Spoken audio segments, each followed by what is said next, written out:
First, like to say I'm a little upset that you asked favorite sandwich when the topic was best sandwich. There's a bit of a distinction, but we can. You would pick a different sandwich than your favorite sandwich is the best sandwich? What kind of sociopath are you? Are you a sandwich tomfoolery? Was this in Pennsylvania? Was this in Russia? No, this was in Iraq, an actual war zone. So it's not a war zone. It wasn't a war zone. Just because you yell it loudly doesn't make you correct. I think right here's a good place to move into a third subsection of this where I really think we can get a little bit heated. What are the risks of the candidate you don't want to get elected? What are the risks if that to America and to the world if that candidate gets elected? Pop off, let's go. Okay. Ladies and gentlemen, welcome back to another Hippy Dippy recruitment show with me, Tyler Bell, your host. Ladies and gentlemen, theys and thembies, reds and blues, and pick-me's too. Welcome back to the Hippy Dippy recruitment show with me, your host, Westside Tyler. It's September 22nd, 2024, and we're bringing you another 2.5 hours of the hot-blooded knockdown, drag-out, big panel debate you know and love. Today's topics include who is better positioned to lead the United States into the future, Kamala Harris or Donald Trump? What is the best sandwich? And should the Department of Education be dismantled? Our interlocutors will be given 1 hour for the first topic, 1/2 hour for the second, and a final hour for the final topic. Each individual will be afforded a brief 1 to 2 minute opening statement in the order they were announced, and then we'll hop directly into the open panel. Speakers may be randomly muted throughout the open panel at my discretion to provide other interlocutors time to speak, to control the conversation, or for any other reason I see fit. Finally, each segment will end with a final set of roughly 1 to 2 minute closing speeches. Now, to introduce this episode's wonderful contestants, please take it away, Cypher. Hey everybody, this is Cypher. I stream or record under Cypher Report, so I'm happy to be here. I'm lib left. What else can I say? Go Elizabeth Warren. And Tom Foolery. You are muted. Thank you. My name's Tom. I go by Tom Foolery Show. Stream mostly on YouTube. Kind of a centrist, liberal kind of person.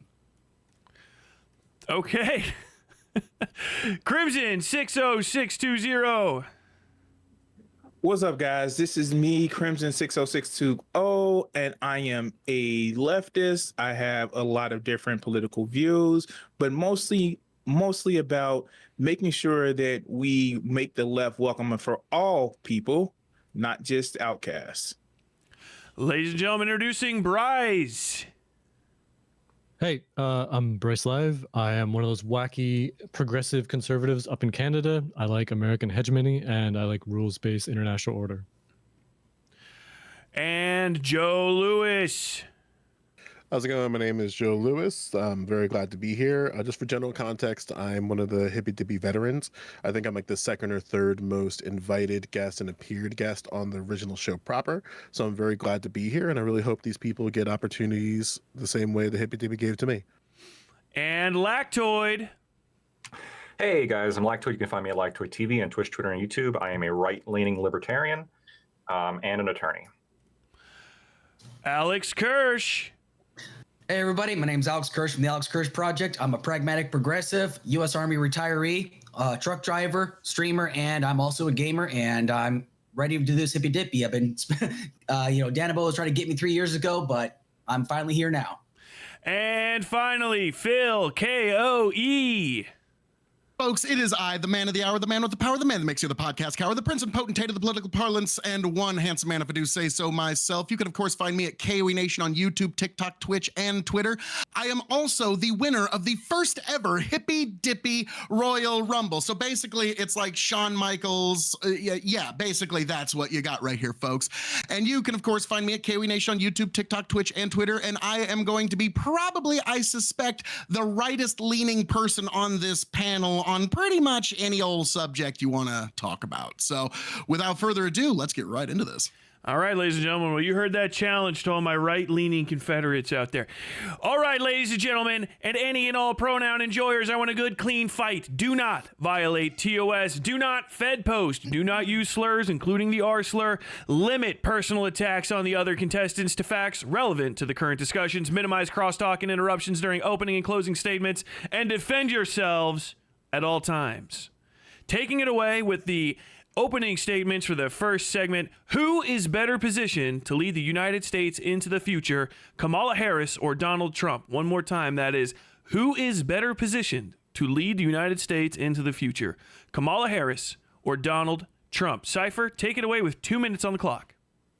Yeah, I think that the fact that this is even a question is kind of mind-boggling to me. I think that we have seen 4 years of what Donald Trump had to offer, and it was all crap. Every single thing that he did, well, almost virtually single thing he did was crap. But that's neither here nor there, honestly. What we need is someone that is going to take us forward, not backward. If you can't tell, I'm memeing and dreaming here a little bit. But with all due respect on that case, I think Kamala Harris is the best person to take us into the future because she actually has plans that will actually help the American people out, every single American person, not just their cadre of people. So that is where I'm at.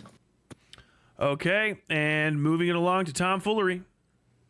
You have 2 minutes. Yeah, I don't care so much for Kamala, and not a huge fan of her, but I do hate Donald Trump more than enough to vote for Kamala. I think that after Trump's first presidency and everything that he did there, obviously January 6th, the attempted coup, the amount of vitriol that he had towards people that he deemed to be political opponents, or even people that he just didn't like, using the government and the Justice Department to go after people just because they might have looked at him wrong or been big meanie heads to him. The fact that he seemed to have a lot of problems with the way that some of the bills that he wanted would affect the rest of the country, or the ways that he said that he was going to be able to get everything done and he was going to be the best deal maker, yet wasn't capable of actually doing anything. He wasn't able to get a whole lot passed while having both the Senate and the House. Pretty much overall just kind of a big joke and an embarrassment to the United States. So I think we'll give Kamala a chance to embarrass us this time. Thank you, Tom. And just as a reminder, please keep that microphone just a little bit closer to your mouth. And moving on to Crimson, you have 1 minute. Well, I feel that Kamala would actually be a better president than Donald Trump has been.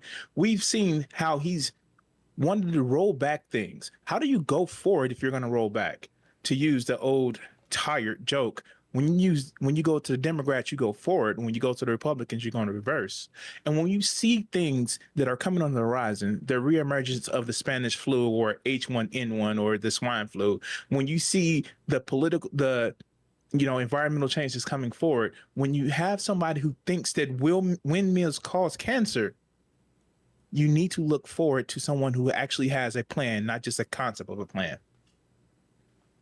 Okay, thank you very much, Crimson. Going on to Bryce, you have 2 minutes.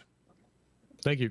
So I'm going to try to throw a curveball in here. I might be Canadian, but I also love America. I just want this incestuous infighting that they're doing to stop.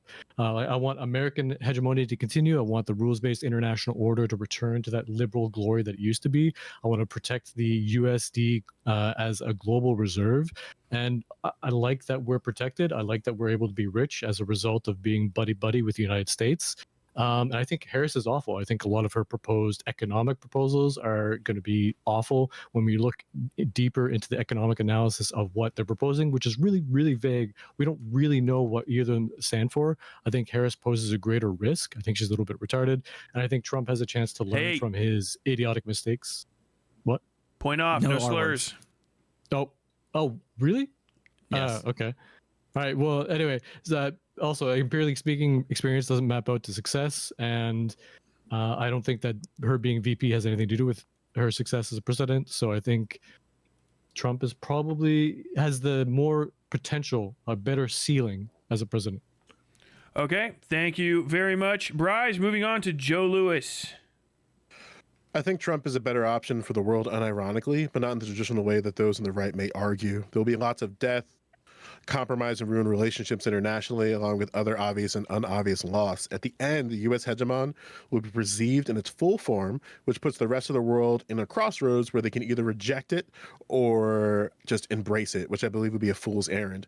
With Harris, the U.S. idea of normalcy will continue to decline at the same pace it's currently in until you see some type of significant fallout in places like Ukraine or the Middle East broadly. Then you'll see it spiraling faster and faster, and then due to that economic decline, the United States will engage in more risky behaviors in the attempt to maintain normalcy. Trump will hurt our allies and enemies the most, severing international relationships for sure.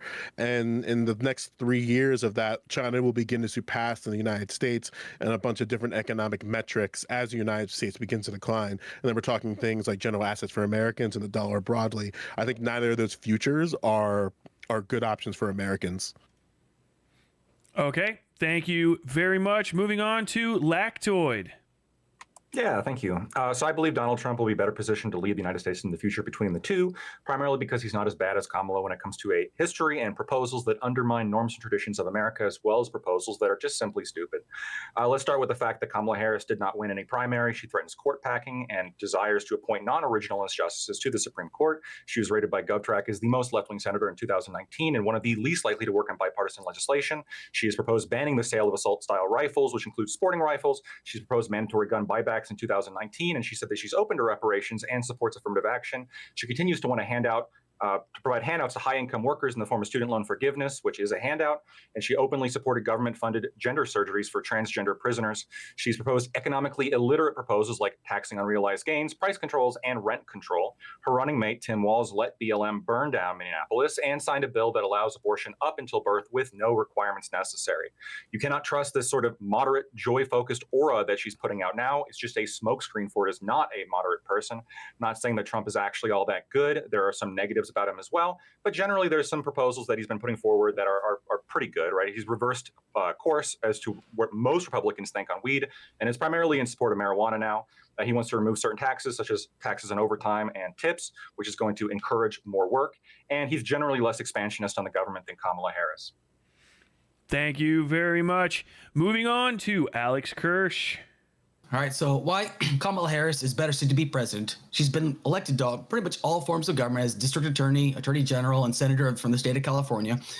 She has stated that she's willing to bring in Republicans, moderates, along with Democrats in her administration. She has no problem with people who disagree with her, unlike one other person. Her running mate, Tim Walz, is the best progressive choice you could possibly make. His ability to negotiate bipartisan deals while as governor for the state of Minnesota with policies that are overwhelmingly popular and are issues that people actually do benefit from. This helps them both out. Tim Walz has legislative accomplishments that J.D. Vance does not have. She will continue to negotiate drug prices with Big Pharma, is willing to address the drastic need for PBM reform, which is pharmacy benefit managers. Mark Cuban, a successful entrepreneur, has been working with her campaign, giving her ideas on how to help new entrepreneurs and small businesses get started and grow their business models. She wants to implement policies where people don't need to get a degree in order to get a standard job, which is found to be required for most jobs, and in making it difficult for people to get better paying jobs today. Actually answered that she's willing to stand with allies across the world, unlike somebody, and is not going to bow down to dictators, and address the child tax credit and make childcare more affordable, because right now it's $1,230 per month on average, which isn't sustainable for parents. Donald Trump has proven to be an ineffective leader as president. People say, oh, the economy was great under him. Yeah, if you inherit a great economy, of course it's going to be great. But what happened to that economy? The global pandemic hit, and he did a horrible job with it. The true test of a leader isn't when things are going great, but when things are going to hell. And you set the example. Trump was born by his then National Security Advisor, Robert O'Brien, who was joined by Matt Pottinger, who have experience in China and how they handled pandemics. Robert O'Brien even told Trump, this will be the national security threat of your administration, and Trump ignored it. And even said that conversation never took place. Former members of administration have stated he does not like to read intelligence reports, and he interrupts intelligence briefs by saying, wait, Fox News said this. I saw this on 15 TV. seconds. Anyway, so long story short, Donald Trump has proven that he's an ineffective leader. He does not like to listen to people that he thinks are smarter than him. He will undermine our policies, and I yield my time. All right, thank you very much. The first person to actually bring it all the way down to the line, and finishing up with Philco. Well, folks, when you have the choice in 2024, you've got three choices. There is, of course, Donald J. Trump. There's Kamala Harris, and also Phil KOE running for president. Keep that in mind. But also, one of the reasons why Trump would be better than Harris to line us up into the next few years would be pretty simple. We've lived under 4 years of Donald J. Trump, and you will notice the sky has not fallen upon our heads. You'll notice that the water still turns on and the lights still showed up, and the lights still turn on and the train still showed up on time. When you look at the fruits of Trump's labor, take away his rhetoric, because that's what most people that don't like him concentrate on, because they're not really talking about Trump. They're talking about some Captain Planet villain that represents Trump in their mind. When you look at the actual fruits of his labors, on the domestic side, he was a fairly moderate Republican president at best. His tax relief, which was incredible, Mitt Romney would have signed that. The Supreme Court justices that he put on to the Supreme Court, like pretty much anyone that has been on the Republican stage in the last 20 years would have considered them as well. So when you look at the fruits of his labor, he was a fairly moderate Republican president. On the international front, however, is where he really shined. He was the first peacenik president that we have had in generations. He was the first president since Harding to not get America involved in any new wars. And to be frank, how hot things are heating up around the world, I think we could use a little bit more peacenickery in the White House, to be frank. Now, there's one thing that was said about, like, how do you roll forward when you're trying to go back? It's one of the reasons why Trump has such an amazing appeal that a lot of people don't quite, a lot of people on the left just can't understand, because they think progress is good for progress's own sake. Progress is about the last thing you need when you're heading in the wrong direction. So keep that in mind in this particular 10 seconds. election. Also, if you're a conservative Christian, you have a Republican Party that's going to give you tacit lip service to Christian values, and you have a Democratic Party that's openly hostile to your Christian values. Thank you God very bless, travel much, well. Phil KOE. We are now going to be moving into the full panel discussion. One last time for everybody sitting at home, if you got a little bit lost during that, our first discussion topic is: who is going to be better positioned to lead the United States, who is better positioned to lead the United States into the future, Kamala Harris or Donald Trump? Folks, the floor is yours. Bill, I want to say something because of your opening. So you said that Donald Trump was a peacenik president. Does a peacenik assassinate a world leader? Where did that happen? Soleimani? Yeah, where did that happen? Wait. A world leader as in a terrorist leader, an openly terrorist leader that the U.S. acknowledged He as a is the terrorist? equivalent. So he is in Iran. He is the equivalent of the head of the State Department and the head of Special Forces. That was Sniper, his are you under position the in impression Iran. that he was the first foreign national to be killed in Iraq? Do you think everyone that our military that's killed not in what I Iraq said. were Iraq? I said, That wasn't does the a question. That wasn't the question. Answer the question. Stop dodging. Answer the question. I Does a actually peacenik didn't. assassinate a world leader? Wait, So yeah, world it was leader. already a war we were in. So What do you mean world leader? How can you classify? We weren't somebody in an as a Iraq world war leader? at that time. Okay, Somebody does that leads the IRGC fine. is like, not a world granted, leader. I am a king, okay, the king of extreme, so I'm a world leader too. If we're going by that standard, You don't want to I mean, do. You don't want to do world leader. Fine. A high-ranking government official in another country, hostile or not. That's been does happening, a like, peacenik? That's a war, man. Does a Wait, peacenik? when did we declare war on hang Iraq? on. After it was ended. Like, There is an element of being correct. Yes, Donald Trump did do the best he could with the fucked up situation he inherited What from his fucked up predecessors. situation is that? What was The what wars was that he exactly going on? inherited coming into What office. war? So let me ask you this. Iraq were we at war, with man. Iran? Are you out of your mind? Phil, This let me was ask in you the- this. This was the Iranian leader. There was no war going on. Yeah, Actively. where was he? Was this He was- was he this was in visiting- Pennsylvania? Was this in Russia? No, this was in fucking Iraq, an He was actual war zone. So It's not a not war a war zone. zone It at the wasn't time. a war zone. Just It because wasn't a you war yell zone it at the time. loudly doesn't This make you actually correct. This actually happened. No, it's the this correct happened part at makes the it correct. What else Iraqi allowed? international airport, a civilian airport, and that's where the bombing happened. We didn't inform the Iraqis of that because we didn't want to tip them off, which is fine. I don't mind. But also that so much. wounded But Americans, if I'm remembering wounded- correctly, for the sake Yeah, of we it. still have active So is that a military there, peacenik? and we're going to pretend Is that a like, peacenik? well, it's Is that a peacenik? technically We not have a war active zone. military in peacenik? Texas. That doesn't mean we have a war there, you It idiot. can be. Well, it can be. Also inside our own it can borders, be we can put our own military. where the Just to fuck be we just to want. clear, Yes, you let's can go, be a Lactoid. peacenik. Yeah, you can be a peacenik and assassinate a terrorist leader.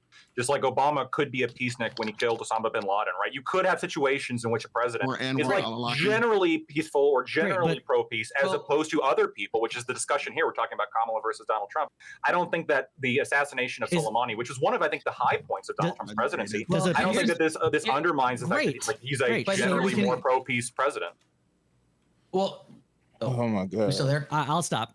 Go on. Go ahead. Yeah, I accept your concession. He is the more peace. No concession. I just don't want to dominate this conversation. The other, whether or not you agree accept your concession. Killing of Soleimani, it's that because it seems like from all of Trump's generals afterwards and from everybody at the Pentagon that it turns out that all of them were running around behind the scenes, always trying to clean up messes for him. So when you look at why there were no new wars, it seems like a lot of it was because of them going and making calls to world leaders on his behalf, trying to tell them that. Are those the same generals that Trump wants to court-martial? Are those the same generals that Trump wants to court-martial?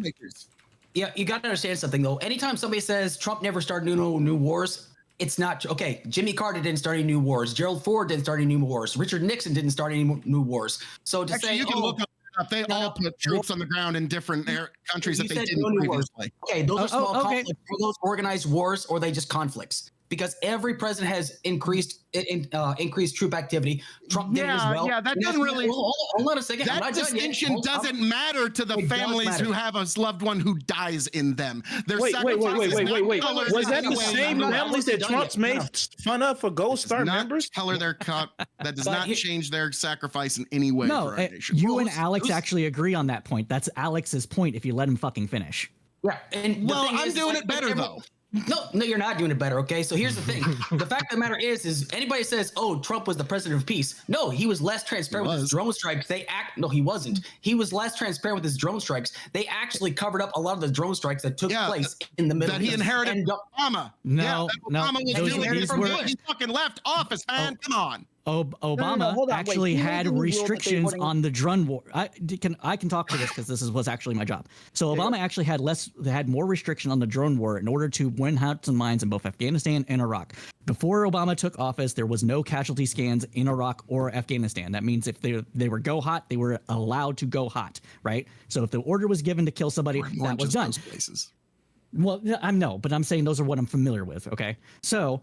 But when Obama came into office, and the drone war became public knowledge, he's like, oh, this is actually fucked up. I didn't realize, or maybe he did, I don't know, realize that there was no casualty scans. So they would call off missions if a animal, livestock, entered a 500-meter radius kill target zone around the target. They had to go 500 meters in a radius around the target, and they would call off missions. Trump removed that restriction. Do you think that he didn't do that shit for American citizen Anwar al-Awlaki? What the fuck are you talking about, man? Like, no, he didn't do none of that shit for American citizen Anwar al-Awlaki. Obama just. I mean, I don't think you care about that guy, but that's fine.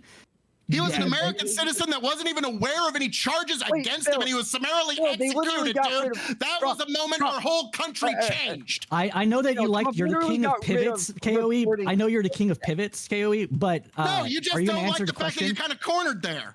I'm not cornered. I asked you a question. Wait. You pivoted away from Soleimani, just to be clear. No, they got rid of reporting civilian deaths. I want to talk to you, Lactoid, about that, actually. They made it where they're not able to actually report civilian deaths under the Trump administration while upping the amount of drone strikes. You don't even know how many people they killed. Well, that's bad. Trump did the best he could with what he inherited from Obama. When you take away a policy, you also inherit what they did before. You can't just make it fucking disappear. So KOE. Do you recognize that Biden inherited the Trump pullout date, which caused more chaos than what it actually benefit from? He did. He also changed it, and it was a disaster for our country, and he left way too much. It was going to be a disaster anyway. It was going to be a disaster. Afghanistan was way too much money behind, way too much equipment. Like that was actually that's 20 years. KOE, did you serve? If you didn't serve. KOE, if you didn't serve in the military, you don't realize that is pretty standard operating procedure. We leave equipment because they can't use it, or we disable it and leave it there because it's more expensive to transport it back for no reason. Yeah, they're still using our M4s, so we didn't do that. Yeah, who cares about M4s? They could have bought those on the open market. What the fuck? Dude, are you kidding me? The fucking Taliban defeated the world's greatest fighting force with rusty Kalashnikov rifles and a couple of improvised... So why do we care about M4s? So now we're giving them better equipment. Thanks. Who made that deal? Who made the deal that actually released 5,000 Taliban insurgents? Who was in back office into when the it country? happened? Who does the buck stop with? Donald Trump. I'm just curious. Negotiation. How does this all tie into like Harris and Trump? You guys are going way off.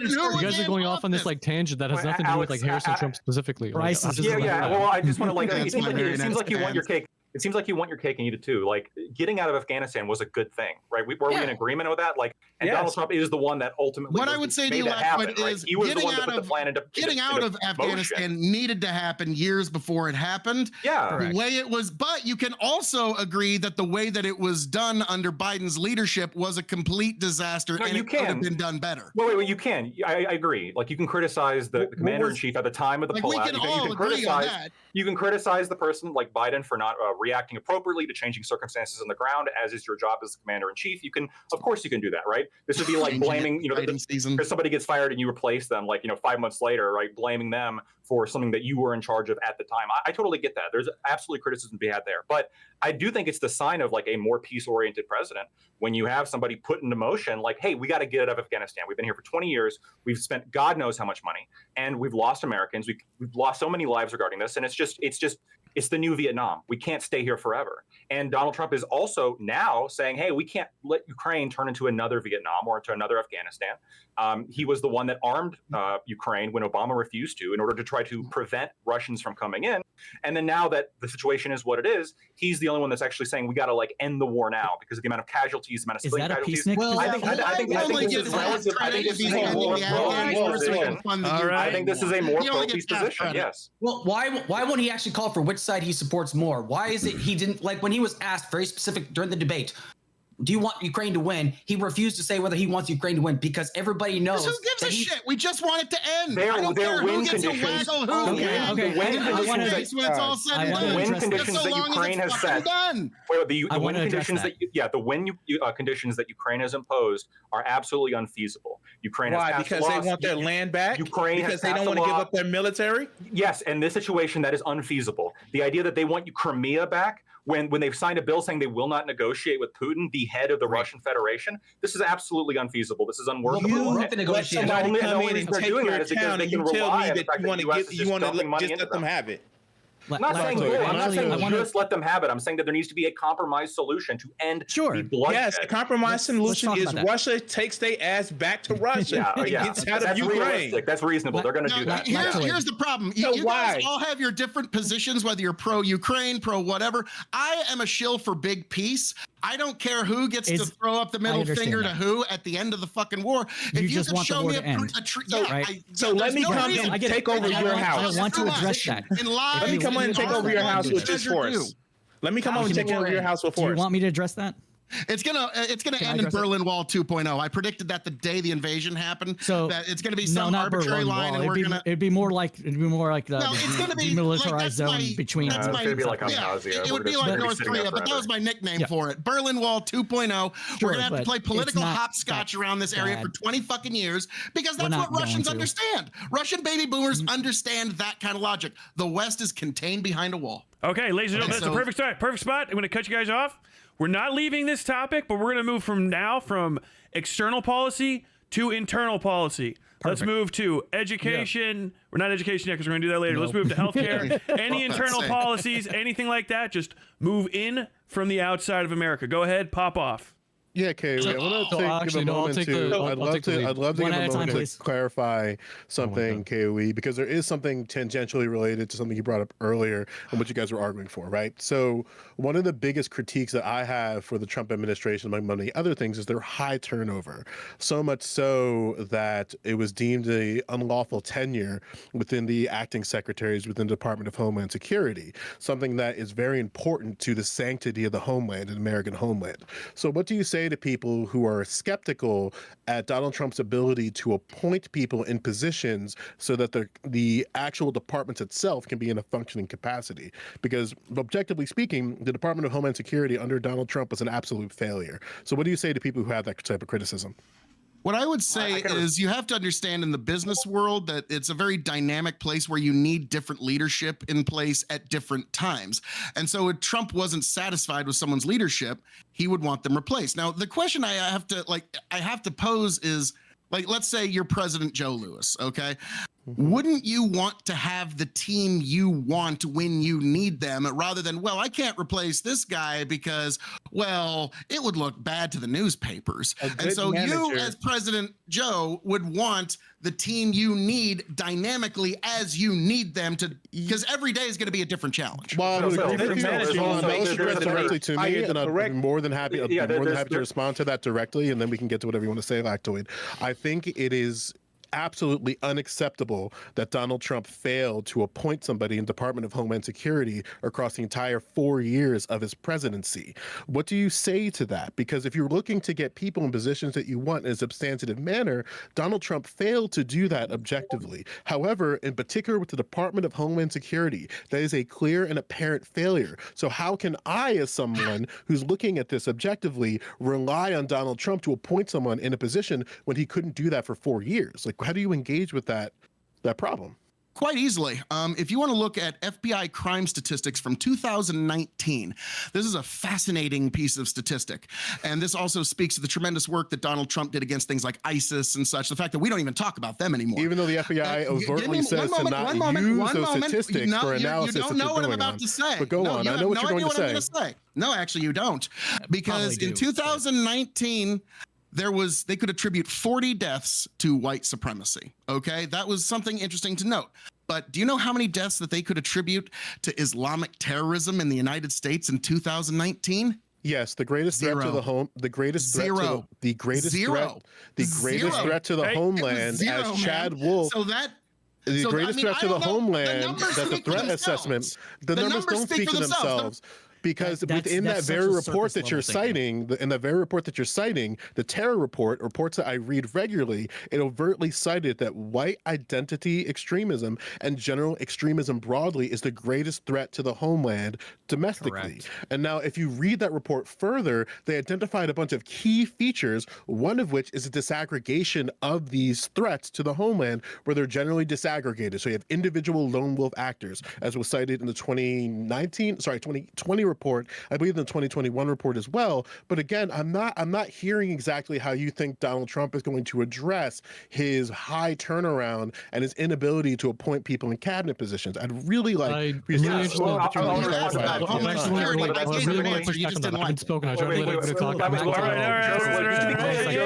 could go next. Just to be clear. Let's go to Lactoid. Lactoid, go for it. It's a direct response. It's unclear as to whether, like, what the effective turnover rate is, but regardless, Kamala Harris's turnover rate among her staff was 92% in her time, and then Donald Trump's was 85%. So based on just the percentages, it's more predictable that Kamala Harris will have a higher turnover rate than Donald Trump. Are you talking about as VP? Yeah, as VP, her staff turnover rate was 92%. I don't necessarily think those two things are directly connected, Lactoid. But maybe you can speak to the thing. Maybe you can speak to the thing that KOE decided to not engage with. How are you comfortable with the idea that Donald Trump will have another opportunity to have people in unlawful tenured positions, or a more way to be a bit more charitable and less positions? Yes, the Department of Homeland Security position was deemed an unlawful tenure because it was never filled in the 4 years. So what do you say to people who are skeptical to Donald Trump's ability to appoint people, in particular the Department of Homeland Security? What do you say to that criticism? I'd say nobody. Yeah, I think that ultimately they are serving at the pleasure of the president. The president, this is the constitutionally important. They are the executive appointees. And if they don't do what the president wants to, because he's the elected, in this case, assuming he wins, he'd be the elected representative of the executive, then yeah, he should remove them. But I'm just saying that, like, if you think high turnover rate is a problem, I'm not necessarily sure it is. I think you should be getting rid of people. My problem is Trump's ability to... Hold on. Yeah, you should be getting rid of people if you don't like them. But, like, it appears that Kamala Harris has a higher turnover rate amongst the people that she works with. I agree, she's not president, so we don't know exactly how that's going to translate over. But based on the information we do have, if we're predicting on a future administration, it'd be fair to say that she would have either a higher turnover or also an incredible. I don't think you actually addressed this. Again, actually, like to be. I don't think that you guys are getting way too much credibility here. I can maybe pin this down a bit more directly, Lactoid, to give you the general yes or no. Who runs the DHS? The Secretary of the DHS. The Secretary of the DHS. So you specifically claimed that Trump never appointed anybody to the DHS. There was never a confirmed appointment to the DHS Secretary of State because they couldn't find a person that they liked. So under like we're talking about separation of Chad Wolf was acting. Chadwick was that everyone was acting. So we're talking about separations of powers here. Lactoid, I know that you're a constitutionalist and a libertarian. Shouldn't the Senate have to confirm an appointment that's going to last more than like a year or something? Potentially. I mean, I'll have to look more. I haven't actually heard this particular criticism before. I'll look more into So it. here's the thing. By the way, just to be clear, even if this is like a fair criticism that this should have been confirmed quicker, or that he's having issues with turnover, that's perfectly fair. But again, like we're making a prediction as to between Kamala Harris and Donald Trump for the next presidency. That's the question. I mean, here's past his prologue, and he was actually president. We need to understand something. Like, exactly. When it comes down to the Donald Trump administration, when Donald Trump was in office, it was known that his administration was called the Viper Room because people were pitted one against another. And the thing is the reason why when people say, oh, well, if Donald Trump was being a dictator, why did he do it in the first term? It's because he had the guardrails of people that actually understand how the government is supposed to be run. Correct. He's made it 100% clear that his next administration, he's only going to hire people that are loyal to him. Now, here's the thing. It's not so much like, yes, you serve at the pleasure of the president. But the thing is, though, you have, as a leader, you have to be willing to have people that will tell you, no, you can't do this. Rex Tillerson told him no. James Mattis told him no. John Kelly told him no. And he did not like being told that he was incorrect on things. Now, the reason sometimes why also have to illegal too. Illegally too. He was told no because these things were illegal. Because, well, here's a good example. He wanted to bring in the 82nd Airborne to quell riots. You cannot do that. That's not the purpose of the 82nd Airborne Division. Mark Milley told him, no, that is not their purpose. But Donald Trump, because he doesn't know how the government works, he has no idea how the government works. He just wants to do things his way because he thinks, oh, I'm a successful businessman, which is still up for debate. Barely knows how to business. So I gotta interject again because I gotta go back to this is all predicated on like a fundamental like obfuscation of like certain facts in your history. What? So I looked into like some details because I was really interested. Like, wow, like Donald Trump wouldn't appoint anybody to DHS like that. That's kind of It was not a matter of wouldn't. He just never did. Shut up. Let me talk. Hold on. It was silent. I let you guys rant and rave for no metagaming. Just get to the point. Go for it. All right, so you guys say that he wouldn't. He specifically proposed nominating him for the permanent position. It was Democrats that specifically contended. Okay, the point is that the process that he went through in order to get him to acting secretary was contested by Democrats. He would have proposed him as a like permanent position. So it's specifically clear that you're trying to make a claim that like no, because you're trying to make a claim that like hold on. So you're trying to make a claim. You're trying to make a claim that specifically he's not going to appoint, he's unable to appoint, et cetera, et cetera. But clearly the intent to appoint is there. He's unable to. That's Joe Lewis's claim. So, Joe, the way you would address that is vote Republican in your local Senate elections. That he is able. The ability of somebody as like in a role of a president or executive, whatever, to appoint somebody has to be substantiated by the thing like, wow, he's actually unable to do it. And yes, he was unable to because he couldn't make it. He couldn't make it. Because the Senate held him up. I didn't know this. Situation. To your question, that's how you get around it. You vote Republican, put more Republicans in the Senate, so that Trump can get his appointments through more easily. This is a completely different point than what you're making. Originally, the claim. No, hold on. The original claim was that like he didn't and that he wouldn't. He was unable to. Was what the claim was. Why was he unable to? That's the question. Because he doesn't have the balance of powers. I can answer that question that Lactoid asked, but generally speaking, it's a few different factors of that. One of which is strategic preferences, just basically the general differences. Somehow I think Joe knew this before he started this question. Yes, because I know how to read. The biggest, the thing is like there were political considerations that ran into problems with the appointment. Something that you mentioned that there are levels of collaboration that are involved with appointing these people. Another one was just strategic differences between the people that he wanted to appoint and what professionals within the field were recommending. But again, the problem here is that he did not find someone to confirm in 4 years. So I am skeptical at his ability to find someone that he'd be able to confirm if you give him another 4 years. So, and I'm not exactly sure about how Donald Trump goes about that significant hurdle of appointing people. I understand the desire, like, hey, maybe we just appoint more Republican individuals. I mean, did you guys support Amy Coney Barrett getting appointed to the Supreme Court? Did you support that 100%? Say, A-OK, I like it, and get her right on the court? He didn't even support it. She had to ask permission from her husband. Suddenly, somehow, the separation of powers is that is separation of powers. We don't have to like it. We can say Okay, so the guy that You is supported the it? master of the So- art, the guy that is the master of the art of the deal couldn't get a fucking deal. That's what you're saying, KOE. So Yeah. Trump can't even do the No, main he thing got he's 3 supposed to do. Supreme Court and still nominees there. on the court. That's quite a So deal. if That he wasn't had the a deal. opportunity to make 3 Supreme Court And it nominees was mostly on the good old court, Rich. why couldn't he have the opportunity to get the same Senate to pass for one of his secretaries? Thank you. Damn. Well, I mean, it all boils down to the Senate's process probably that they going had, Republican this time so around, so he will. When you look at The the argument- details, the there's argument a is the- specific claim about them, the order of succession. The claim that they tried to use to say that he's invalid to nominate for like permanency is that like he was incorrectly nominated for acting secretary based on like the order of succession, like it something was where it's deemed like an literally unlawful tenure, but go on.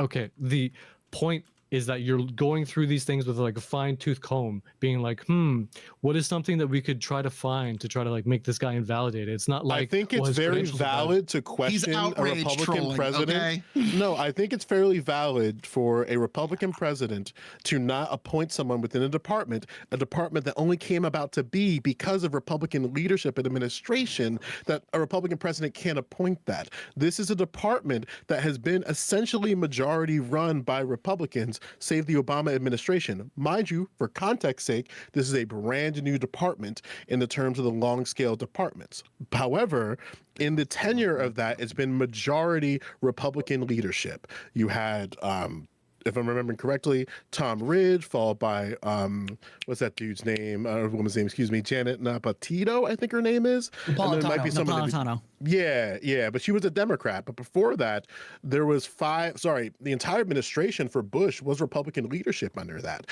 Followed then, obviously, for the Obama administration, you had Democrat leadership. But then, when you look at Donald Trump alone, you had, I believe it's like 7 different individuals navigating that department. So I don't know what you do with that when you're trying to posit that, hey, we care about national security a lot, but not enough to appoint someone in a position whose only existence came about to be was national security. It seems like a contradiction that Republicans had to Well, no, engage we with. explained to you why. You just don't want to accept why. So You can that's all restate there it if is. you'd like. I mean, the art Well, of the no, deal guy the couldn't get a deal, Democrats so- blocked it from happening. The art of How the do deal you guy couldn't get a prove deal. that they blocked it, KOE? Okay, I think right here's a good place. I think right here. Hey, whoa. I think right here's a good place to move into a third subsection of this, where I really think we can get a little bit heated. What are the risks of the candidate you don't want to get elected? What are the risks if that to America and to the world if that candidate gets elected? Pop off, let's go.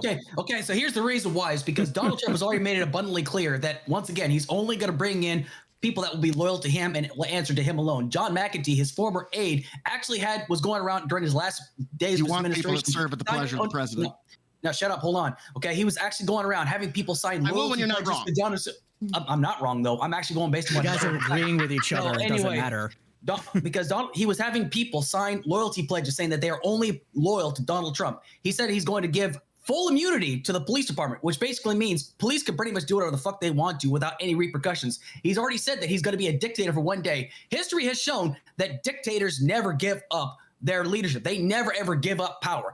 And this guy literally, he says what he means. He definitely says he's going to be a dictator, but people just flat off, oh, he's just kidding. He's not kidding. He's made it abundantly clear. He does not kid. He is not sarcastic. So go ahead. And if we want to talk about civil libertarians, we want to talk about civil. He's gonna be a dictator for a day, so we're he's gonna become a dictator for life. I've seen the fucking ads. These are the fucking ads that are coming forward. It's Sure. ridiculous. If you actually watch, like many things he says, We know when what you he watch was the whole being speech- a Hold on. person. When you actually watch the whole fucking speech, you realize, wow, We know what this he's is, talking like, about. Not at all what he's actually He's saying. being sarcastic. This is he's being exaggerative. clipped, We know, just like but they he did with the shouldn't be very, doing that. just like they did with the He's the very fine president. people, just like they did with the very fine people. The very fine people one was comment. actually accurate. That was no, it was not. That was No, it was a hoax. It's That very was accurate. It wasn't. It was accurate. No, he actually- hold on, no, wait. Tom Foolery, are you going to stand for this? Where both are you? Politico- Tom Foolery, are you going to stand for Politico- this? Where are you And here? Snopes. Both Snopes. Politico and Snopes have both ruled that as being a fake news story that was being wasn't. pushed. Okay, wasn't then you fake. disagree with both Politico and Snopes. When it's I do. politically convenient Wow, for you, exactly. when it's politically convenient for okay, you, but it I doesn't can matter. have a Snopes. I can have a conversation with you on this. And it's absolutely the case that it is a false thing to say that Donald Trump called white supremacists. Hold on, brother. Do you want me to tell you why? Well, no. You can tell me in just a second. It seems like I get two sentences in. I understand. It's like whatever. White supremacists. So yeah, he said not the white nationalists and not the white supremacists. Yeah, he specifically said he's going to condemn. He's going to condemn white national. Yeah, he specifically said he condemns the white supremacists totally. Yet you have both Kamala Harris and Joe Biden lying consistently. Do you want to know why? I'm worried. Because they like to lie, I guess. No, it's not. I'm positing. No, Cypher, you're experiencing cognitive dissonance. I was going to explain this, but we're not going to. Kamala Harris in 2019 threatens to pack. Get in there then. Thus fundamentally undermining the third branch of our government. Destroy. Yeah. Okay. Sure. You're advocating for the destruction of their How is packing the court destroying our government when we've done it before? Because how many Supreme Court justices did we start with? I want to get to the civil libertarian argument that's Lactoid's wheelhouse. Every president's going to nominate 15. A unique threat. Good. To turn the Supreme Court into a rubber stamp for every single president that gets elected thereafter. Awesome. You could put 50 Supreme Court justices every single time you get elected, and it's going to change the norm away from keeping it at 9 districts. But we don't have 13 justices. I got two things real quick. And then why does it? Hold on. We have 13 districts. Why does that mean that we have to have 13 justices? I mean, it doesn't. But because it doesn't. Because we want to. The numbers just line up. Because they don't give a shit about institutions. They only. No, I do. I actually care about institutions. I think the Supreme Court is fundamentally broken. But let's get into fundamentally broken. Fundamentally broken. Yes, because there is not an ethics code about it. There are appointments for life. There's all sorts of these other issues that need to be fixed. The fact that Mitch McConnell could play fuck games and get an extra justice on the court by not doing the job of the Senate. Blah blah blah. All this stuff. All these stuff. They all could have voted that person down regardless. This is fundamentally different. This is fundamentally different than packing the court and turning the court into a rubber stamp for every single president that gets elected thereafter. One way that you can fix the issues. It's one way to destroy the republic. Yeah. And no, it's not. This is very easy to understand. How does this very easy to understand? Let me do the two things. Because this topic is two things. Wearing red on Thursday. You guys are arguing about the shit that doesn't matter as much. No, it matters. The economy is one area where Harris is going to fuck America. No, we can talk about that. The economy is going to be based under Harris. So based. Oh my God, it gets me such a rager. It's going to be so good. But anyway. Yeah, rent control, which every fucking economist out there is a terrible idea. Minimum wage. She's not actually pulling that. It's great for commodities when a Democrat's She's not actually terrible. What's the something that will destroy the economy? I actually do know what I'm talking about, but since we're memeing and creaming here, no, you have no idea what you're talking about. You cannot control anything with a straight face. So there's two things. Why would you put price ceiling that one sentence? Price more, price ceiling, never good. Two things. That's what I'm hearing. Right, first, Lactoid. Two things for Lactoid. I want to get to civil liberties, so that's why I wanted to break in here and I started memeing here. But the first things first. So the reason why I don't go with the Snopes and political fact check is because I personally don't believe there was good people on both sides. Everybody that showed up to defend that statue is a fucking racist, and they can eat my ass. Wait, that's not even true. Hold on. The New York Lightfoot militia was there. They expressly disavow white supremacy, and in fact, they were lauded by the cops for breaking up fights, and at no point did they express anything racist. Everything. So they Lactoid. I think the more important thing to recognize here to protect freedom of speech. I think it is very. They weren't there, then they weren't on the statue. You've done no research on them. You've done no research on them. They weren't done on the statue side. Lactoid, hang on. I think it's very interesting, like when it comes to bringing people together. I think when it comes to bringing people together, I think it is very interesting that Cypher thinks the way to bring people together is for himself for a race. I think it's interesting that you think that you want to allow racists to eat your ass. I think it's a very interesting way of wanting support and bipartisanship there. But go on. You got onto his hard drive, huh? Just to be clear, I don't understand what that was. But just to be crystal clear here, Kamala Harris and Joe Biden have consistently lied about the very fine people comment. They have lied about that on every fucking debate stage. They have lied. Donald Trump specifically disavowed white supremacy. He specifically said disavow white supremacists all they want, but the Unite the Right rally was specifically racist. Let Tom get it. So you can say that Trump said some dumb shit. 3 minutes left in this section. Make yourselves heard. Lied more than any other president in history. Wait. I got a question. So hold on. The fact that like the Unite the Right rally was a bunch of white supremacists. I recently just talked to the guy who organized the Unite the Right rally. And one dead white girl. One dead white girl. But white supremacists. So when you say there's good people on both sides, you cannot say that without talking about the white supremacists. That's all that was there. You cannot name anybody else. You don't understand formal logic. Hold on, wait. You don't understand formal. Think about it. Go ahead, There's a girl that got hit by a car. Give me 2 sentences without interruption. Yes, I would love to hear if he specifically said there's very fine people except for the Nazis and the white nationalists. Then he means nobody on hold the on. Those, Yes, they deserve condemnation. Whoa, Okay, I said 2 sentences. For fuck's sake, calm down. I said 2 sentences for fuck's sake. That's more than 2 sentences. Keep going. Yes. Let's go. If he said that, okay, then there's only 2 possible solutions. Either there were non-Nazis there, or he was mistaken and he wasn't referring to anybody. When they're saying that he was referring to Nazis as very fine people, this is a lie. They were on one side. Rally was only white supremacists. This was his militia. Look them up. Hold on. This was anyways, this topic is speech, done. though. He already I got one question that I've got for you, Cypher. Never have to talk about the economy. Once you're done, Tom. Very sad. Shut up, Phil. I don't think I can. It might kill me. And he failed at the speech, and so he was upset that his speech writers told him to condemn the white supremacists and everybody at the rally. So he came back and did a second speech the next time that did this halfway between, I support people on both sides, but not white supremacists and neo-Nazis, but I also support the people who were there, and that you can't do both of them. The Trump supporting New York Lightfoot militia, Yes, no, because those people weren't on the side of the right-wing nationalists. They were there to like. Now, one moment. No, they were primarily 30 seconds. racist. Yes, but they themselves were not racist. Cypher, the Egyptian pharaohs were slave owners. Should we destroy their statues? Some of them, yes. Totally different. No, okay. They're getting moved to museums. Answer my fucking question. They're getting moved to museums. They're not getting destroyed. What are you talking about? That's all. I was out for lying, not for this fucking Confederacy shit. Yes or no? I don't care. Some of them, because some of them were destroyed in their own time. At the end of the day, You don't even have the fucking strength of your convictions to say what you actually believe. 4. No, I actually do believe it, but we're talking about other stuff, and this is not the conversation. And 1. Thank you, everybody. All right. Bring it down. We're going to be going into final statements. Thank you, everybody. Ladies and gentlemen, don't forget to support everything. Like and subscribe if you're coming in, popping through. That is the end of our first segment, but we were going into closing statements here real quick. One more time. You might have gotten confused there. People were saying a lot of stuff.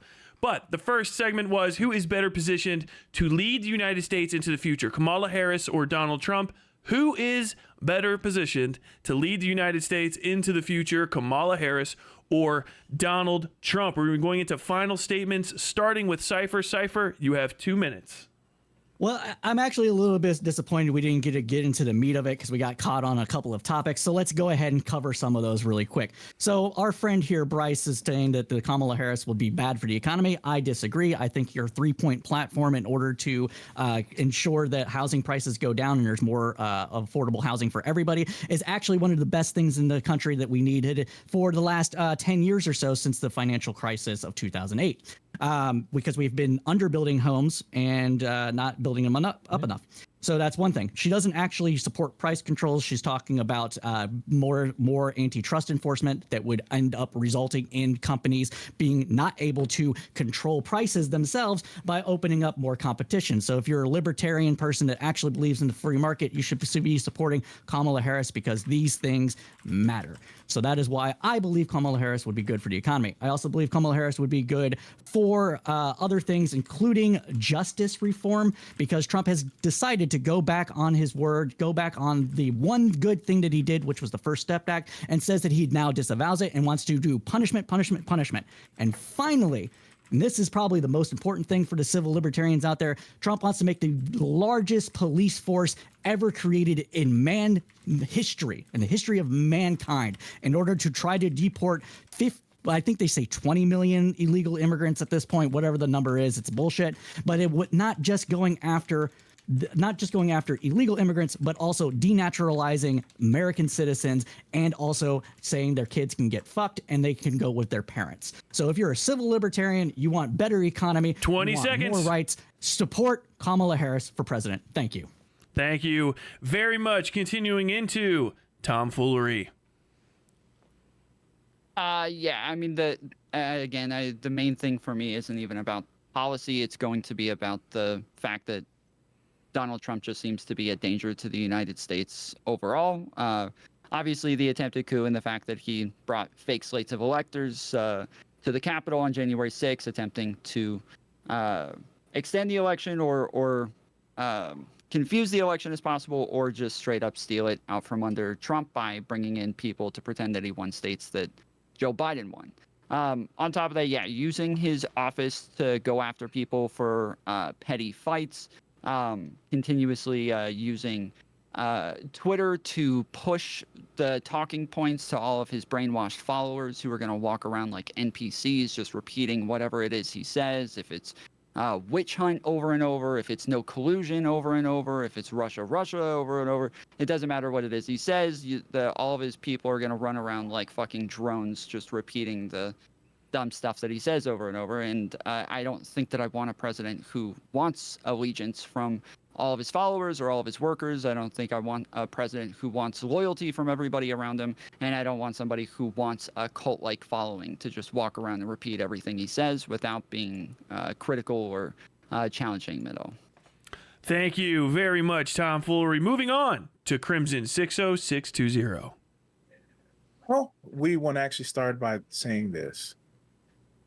We've known what a Trump presidency is. Era of disenfranchisement, an era where we still don't talk about it, where women had forced sterilization, be it citizens or not. We know that his mishandling of the COVID crisis, the tariffs that he mishandled when he was first president, that he wants to increase on steroids, which will be a tax on the American people, and the destroying of our tax base, which we would use to make our country better. When we have somebody like Donald Trump, we have somebody that doesn't understand that the government isn't a business. It is a service. It's a service for the people. Donald Trump is in it for himself, be it his petty grievances, to even allow a model irritate him from Twitter. At least with the Democrats, you know, regardless of if they're putting money in their own pockets, they still want to pay lip service and some service to making the country better for your vote. Thank you. Thank you very much, Crimson 60620. Moving on, Bryce. Okay, so I'm going to close with some comments about Kamala Harris and the economy.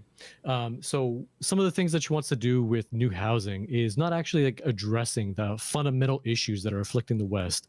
And one of the things is that she wants to subsidize new owners. There's a $25,000 promise, or like a promise of $25,000 of funding. And if you actually look at the economic analysis done by a different number of firms and on NBER, you can see that that's actually just going to shift the demand curve to the right, and the actual gain to the drop in the price in the housing market is going to be less than $25,000. So Americans are going to pay $25,000 per new homeowner, but get maybe $5,000 out of it at the most.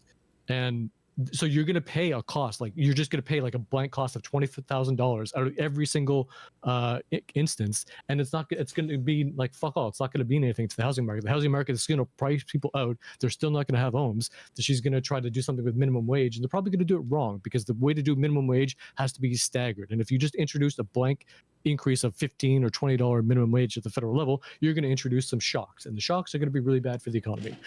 She's going to fund too much post-secondary education rather than prenatal and postnatal interventions.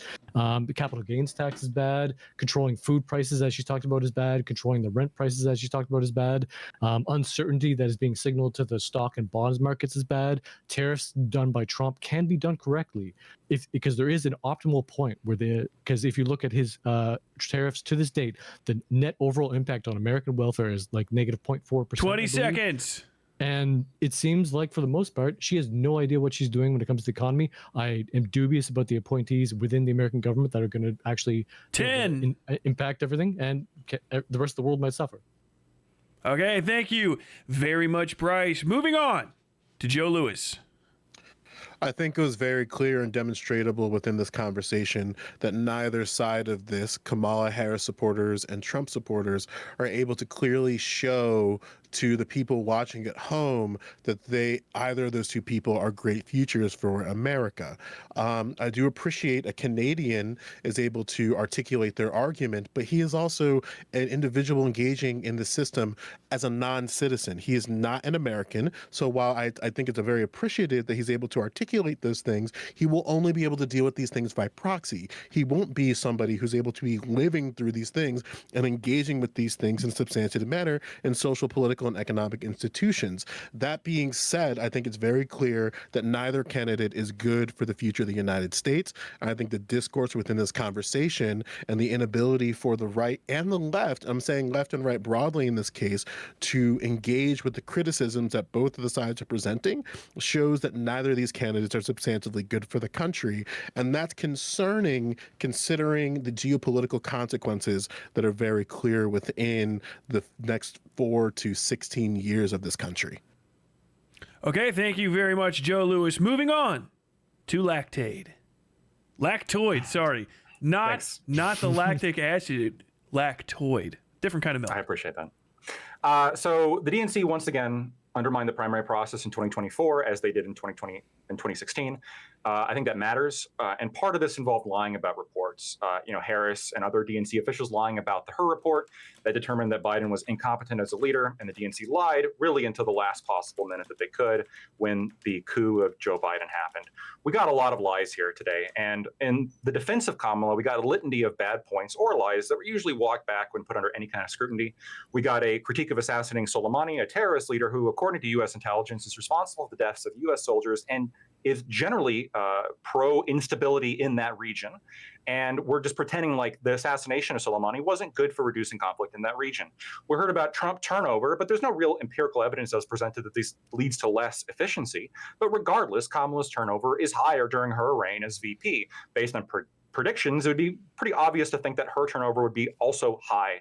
We heard consistent dishonesty that never got fact-checked, the lies in the very fine people comment that was not only continued to be said by people on this panel, but also Kamala and Biden have been consistently repeating it. The same people on this panel calling Kamala great for the economy are also calling for rent control. They're saying that it's amazing, a position refuted by most economists. And the Kamala supporters here claiming to care about the Republic are also calling court packing great. If anything, none of this is moderate. It's all insanity. Kamala Harris is not a moderate. She's playing a moderate when her history is very left-wing and she recklessly proposes Republic obliterating and economy obliterating policies. I think, therefore, she would be worse to lead America into the future. Okay, thank you very much, lactoid. Moving on to Alex Kirsch. You have 2 minutes. All right, so starting off, everyone's saying that it was a coup with Joe Biden. No, because I seem to remember people on the right saying, oh, Joe should just drop out. Joe should just drop out. And then when Joe Biden finally realized how bad his debate performance was, he took it was kind of a gut check to him, and he realized I should do the selfless thing and just step aside, and he did, and then he endorsed Kamala Harris right away. So that's step one. Now, this might sound like a bad case of TDS, but after reading multiple books on Donald Trump, his presidency, and what he has planned, it shows that Donald Trump is not running to save America. He's running to save himself. Listen, we all know that Kamala Harris is not perfect. She doesn't paint herself as being perfect. She doesn't pretend to be the one that's going to solve all of her problems and save us all. She will, however, bring on people who will help her govern and be the president of this country. Trump, however, will only hire people that are loyal to him and to him alone. It should be remembered that towards the end of his presidency, as I brought up, that John McAtee had people sign loyalty pledges to Donald Trump. Only dictators do stuff like that. This is how dictators operate. Finally, I've listened to the Trump tapes by Bob Woodward 3 times. I highly suggest people listen to this, okay? Bob Woodward has interviewed presidents since Jimmy Carter all the way up to Joe Biden, and he has done analysis on all presidents since Richard Nixon. I will let him close out with the following on Trump. Trump was the wrong man for the job. I realize now, 2 years later, all the January 6th insurrection leads me to the conclusion that he's not just the wrong man for the job, but he's dangerous, and he is a threat to democracy, and he is a threat to the presidency because he doesn't understand the core obligations that come with that office. That's coming from a guy that has interviewed and done analysis on presidents since Richard Nixon.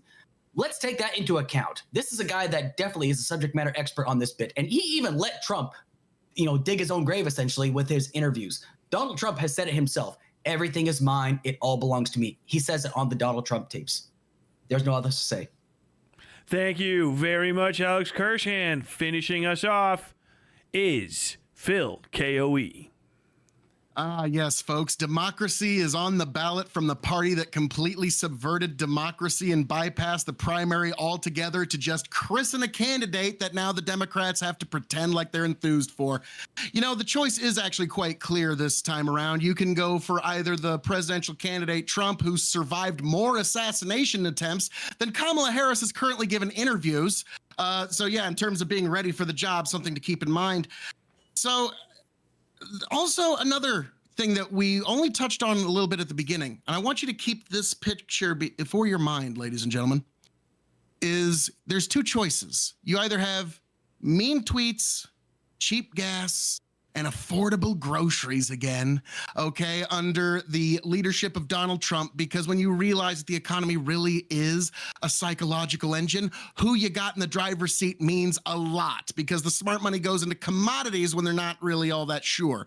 And under Trump, the Dow would do significantly better, is my prediction. But also on the other side, you have President Kamala Harris, because they don't like how some policy's going, or because they don't like the way some foreign conflict is going to be going, marching off your children into World War fucking III because they can't fucking get along. The Democrats are wanting to charge us headlong into a war that should have been solved and peace should have been brought years ago. So folks, reject the war dogs, reject the cries of war. And if you like what you heard here, you can of course find me at KOE Nation on YouTube, TikTok, Twitch, and Twitter. That's K as in King, O as in oh my God. You can find KOE Nation on YouTube, TikTok, Twitch, and Twitter. 15 seconds. E as in extremely happy to know. You can find KOE Nation on YouTube, TikTok, 10 Twitch, and Twitter. seconds. And you all know I'm never above shameless self-promotion. God bless. Travel well. I actually appreciate the show. Ladies and gentlemen, that is the end of the first of our 3 segments. We're going to be moving it into the calm segment, and we're going to be popping along here for time. The second, and this is going to be one of the hottest ones out there, folks, okay? The second of the drop-dead, knockdown, blood sports grade topics that we have today is... what is the best sandwich? We're going to be going through the same rotation of people. Please name your favorite sandwich, and then we're going to open it up to the panel. Ladies and gentlemen, starting with Cypher. Favorite sandwich, go. Reuben. Tomfoolery. Favorite Cuban. Crimson 6062, favorite sandwich. We take bread, we take some cheese, we take meat, and then with other bread. Okay, I don't even know what that means. Bryce, favorite sandwich. All sandwiches. I just want to say, kind of the same. He's hyping mine up. Croque Monsieur. Croque Monsieur. God damn. Okay, moving on. Joe Lewis, favorite sandwich. Breakfast. Nice. Okay. Lactoid, favorite sandwich. Steak burrito. It's burrito. Burrito's a sandwich. Why is it not? Yep. Typical Burritos is Americans favoring other countries' food. Alex Kirsch, favorite sandwich. From Capriati's restaurant in Chicago, Illinois, the Bobby. It's a Thanksgiving meal in a sandwich, basically. It is the best sandwich in the entire world. It's not even close. Send me the address because I'm in Chicago. Oh boy, regional sandwiches. Yay. Okay. And Alex, and Phil KOE, favorite sandwich. Okay, this one's out of left field, but I can defend it. The cheeseburger. All right. Solid. Okay. Moving in just a few minutes of palate cleanser. Aside from that, is a burrito a sandwich? Please take it away, tomfoolery. Well, I'd first like to say I'm a little upset that you asked favorite sandwich when the topic was best sandwich. There's a bit of a distinction, but we can... You would pick a different sandwich than your favorite sandwich is the best sandwich? What kind of sociopath are you? Are you a sandwich cuck, tomfoolery? Studies on sandwiches. I went over. I got all the top polls in America. There's grilled cheese. Everybody said grilled cheese. Oh, I see. Look, my favorite sandwich. My favorite sandwich is FMF. Yeah. All right. I think you can think of because Tyler brings a good point, right? Where you could have a favorite of something while also understanding something is the best. Like there are plenty of Lisa Ann fans out there, but that does not mean those Lisa Ann fans only consume Lisa Ann's content. Some people like August Ames, some people like Tiana Taylor. So you can have These people a on favorite. Twitch? Sure. I think Some August of them Ames are is dead. on Twitch. I don't. I thought she was. Yeah, I have no idea. But my point is dead that, yeah, porn like, it's, star. like I didn't. What are you guys talking about? I'm just talking about actors. I thought they were like music artists or something. I thought he was like Yeah, into dude. music. I just came from church. I have an open Bible right here in front of me. Yeah, I'm not Go to familiar with go to that. Song of Solomon. Go to Song of Okay, Solomon. so you Leftist cleanse to you bring up cleanse your You mean the sin. book about how wonderful love and sex are? You know, Okay, yeah, like actually, you between cleanse a your husband and wife sins. are Okay, wonderful. but can we You look cleanse your back to, sins. like, You got to some put it back in fundamental? the gas tank. Let's get something fundamental. Like, what is needed in an optimal sandwich? Because for me, I'm thinking that there should be like a good bread, a good spread. Oh, I actually have an answer to this. Layering, The quality only ingredients, and maybe Bread something and two grilled. ingredients. perfect But here's- sandwich is always bread, a meat, a cheese, and a sauce. All right, everything else is fucking Sauce? extra. Yeah. But here's the thing. something like that. Here's the thing. Isn't a sandwich. But Wait, here- what would you call an ice cream sandwich then? That's call not it a sandwich when meat's required? I Sorry, think maybe it's not a probably meat sandwich. necessarily a protein. All Peanut right, butter and mine's always jelly? just meat. Yeah. But That's why. here's the Look, thing. that's why I said the That's a breakfast fucking sandwich. The sandwich. breakfast sandwich is clearly the superior sandwich PB&J because of is- its I wanna- versatility I wanna give as a sandwich. Like as a I wanna breakfast give Phil- sandwich, you can make it a sweet thing. You can make it a savory thing. You can make it sweet and savory. The protein is very open, so you can have Yeah. whatever you would like. Especially Canadians, they like to do like the they talk all about these weird ass sandwiches with some fancy ass name that nobody wants to read on the menu Bag to milk. embarrass themselves. And Croque me as an monsieur. American, myself as an American, I don't want to go American. to a restaurant if I cannot pronounce their food, because at that point you might Oh, as that's well when just it's better. deport them. Well, That's You know, How I do you can't shop at pronounce the McDonald's less I then? can So So you're pronounce just the the afraid more of I being wanna go. embarrassed? Like, But what's the big deal here? I don't see But the here- big deal going to a restaurant and being like, "Oh, I don't know your food and culture, but I'm really excited to try it and eat it." and Well, get you're mine not culture." American. That's why. The less I can pronounce the Ooh, fucking true. Says the restaurant's Canadian. menu, the Listen, more we have excited so I many am. similarities. To say that I'm not American is like completely ignorant of the fact that we have so much overlap. in We our don't culture. have Look at- indigenous graveyards, bro. Have you looked We at like, figured your that part greatest out. pop stars? You guys Who- clearly didn't. How popular is Drake again? How popular are like a lot of like the Bro, you athletes can't and- bring up Drake in America. You got fucking turned inside out by Kendrick Lamar. Like, I think it's really He's not telling. like I think us. it's Don't very talk about telling. Drake to I Americans. think it's very telling that a Canadian would use Drake, a known pedophile, for their argumentation of the PDO. best rap. Listen, he's I'm just an just saying. example. Like, it's not my fault. Listen, it's not my fault that Americans love pedophiles like Epstein, like Trump, Hey, and like all these stop, other stop. Yo, people. Bry's got a You weird use case. Drake Why in is he your around? Drake. We didn't use How did we Drake. go from Wait, sandwiches listen, I'm just to highlighting the PDOs? fact that he's popular Yes. in America. You can't Tom, you're single right. me out We're for gonna be identifying what's Trump. popular in America. Listen, I need to defend the reason why the Bobby is the best sandwich. Okay, once again, I said it's a Thanksgiving meal because everybody knows that the greatest holiday is Thanksgiving. Why? Because Yeah.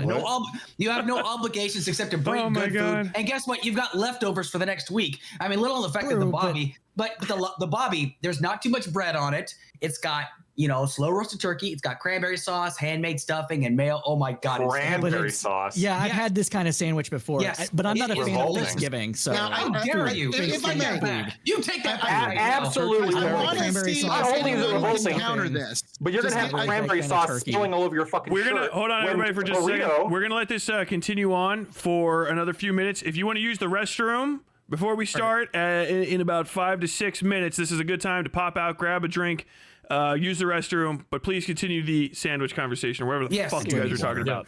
Bravo. I But I think just want to the content what of the sandwich have sandwich you is really eaten the important. most in your life? I'm betting Ass. it's cheeseburger. Ass. That I doesn't doubt matter. that. Ew, Ass is a sandwich. ew. It's got protein. Wait, what would you? No, What would you rather eat?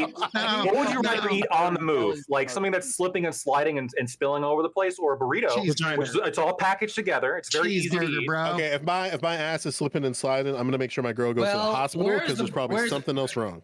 Well, where's the burrito coming from? Are we talking about, is it from Moe's? Is it from Qdoba? Is it from Chipotle? Is it from Taco Bell? I'm sorry, what the fuck did you just say? He said Chipotle. This is why Americans can't go to places where they can't pronounce. I get it from a guy in a truck named Manuel, and it's the best, right? It's much better than anything that you've proposed thus far. But all those ones you proposed thus far are pretty good. Like, they're not bad. I agree. I think it's very I appreciate cranberries. I appreciate your admission that immigrants are actually good for Americans. I appreciate that. I think it's very, very telling that the divide in America is so Latinos are a stark great that you addition. can't even find common ground, because on one hand you have an American here that's saying like, oh my God, I love burritos. On the other hand, you have an American here that's like, oh my God, I love breakfast sandwiches. Why can't you guys come together and be like, oh my God, I love breakfast burritos? No, I love ass way more than I love breakfast sandwiches. I love ass. Burritos are more malleable. You can make them for breakfast. You can make them for lunch. You can make them for dinner. You can make them as a late night snack when you're hungover. There's all sorts of things you can do, right? There's all sorts of things you can do with a burrito. You can cook while you're hungover? You can cook while you're hungover? Of course. That's not a good hangover then. I don't know what fucking hangovers you're having, but like I can normally make food. I'm not like so far gone, you know. That's not a good hangover then. Yeah, while I'm hungover, no shot. I try not to like, you know, get poisoning and banging and everything. The patience I think to wait for food to be ready. No. Cranberries are Here's the worst, another just to be clear. That facet cranberry to it. Like, sandwich should be a hot sandwich or cold sandwich? I mean, we already know. So before I ask this question, we already know. Yeah, we already know Joe's answer. Joe's answer is gonna be hot because he's obsessed with ass. So, how do people think? Like, do you want a hot sandwich or a cold sandwich? Depends on the day. I've been eating a lot of mostly hot though. Yes, lately. that's what I want. Yes, that's what it is. Yeah. Well, I'm actually trying to decide what I'm gonna do for lunch. So it's either gonna be a hamburger, one of those seasoned hamburgers that you get from like gyms, or I'm gonna make me either a roast beef sandwich, ham sandwich. Yeah, I'm out of turkey. Yeah, so, Crimson, you can actually order. Capriati's does do DoorDash, so if you want to order that sandwich, you can have it delivered to you. Because I used to go there all the time when I worked for JB Hunt. Because I used to go to Chicago all the time. So. Alex, are you CIA or something? Like you've been hyping up this plate for a while. What do you mean? I'm just saying, like, do you have a sponsor that you want to disclose to us? No. You sure about that? Why? I'm just making sure you've been hyping up this place pretty hard. Like I don't know, it's like they give you money or. I wish they would. Wait, hey. You're hyping up ass, so I want you to be careful of that. Ass has no sponsorships right now. As far as I know, I'm not an ass sponsorship.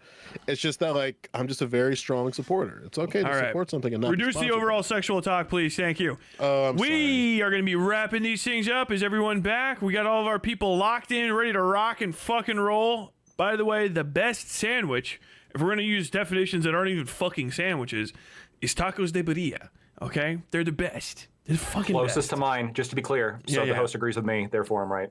Perfect. Absolutely well executed. Good job. Nebraska prime rib sandwich. You ain't never had it. It's heaven on earth. Ladies and gentlemen, welcome back. We are moving into the final subject of the day for the Hippy Dippy recruitment. I would please ask anyone, if you're watching back through this in the VODs after the fact on anyone else's channel or on mine right now, please like, subscribe, and don't forget to follow our parent show, the Hippy Dippy Roundtable. Go to @DylanBurns1776 on Twitter to learn more about that. Follow Dylan Burns TV. Follow me, Westside Tyler here. Follow all of our people and follow Dylan Burns Live to get updates about the parent show.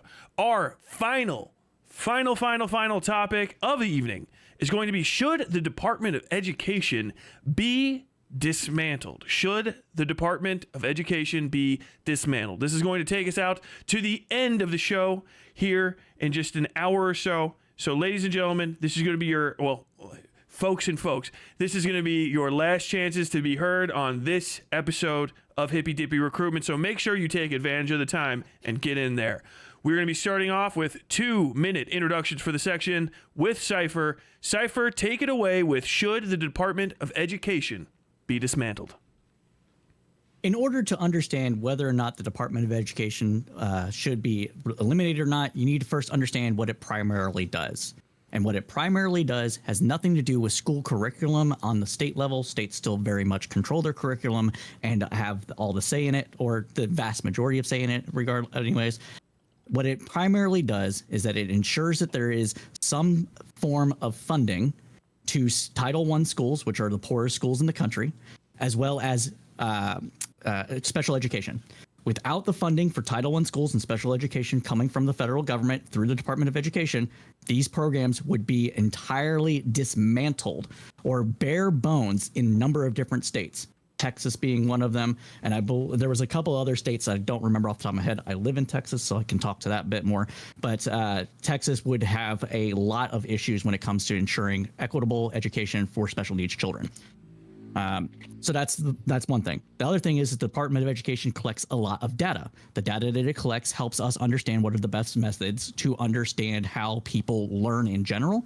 And that without that government funding and the government coming in and doing the studies, those studies would not be done as much because the grant writing from the Department of Education is how those studies are funded. And so therefore we would not know what the best practices are. And finally, it is grants to colleges and universities for various other studies, as well as public education, sorry, not public education, but higher ed education for people such as myself that would not have been able to go to college without the Perkins loan or Perkins and Pell Grant loans, as well as VSAC and other things that the Department of Education underwrites. So for those reasons, the Department of Education should not be eliminated. If anything, I could make the argument that it should be expanded, and I yield my time. Thank you very much, Cypher. Moving on, tomfoolery. Should the Department of Education be dismantled?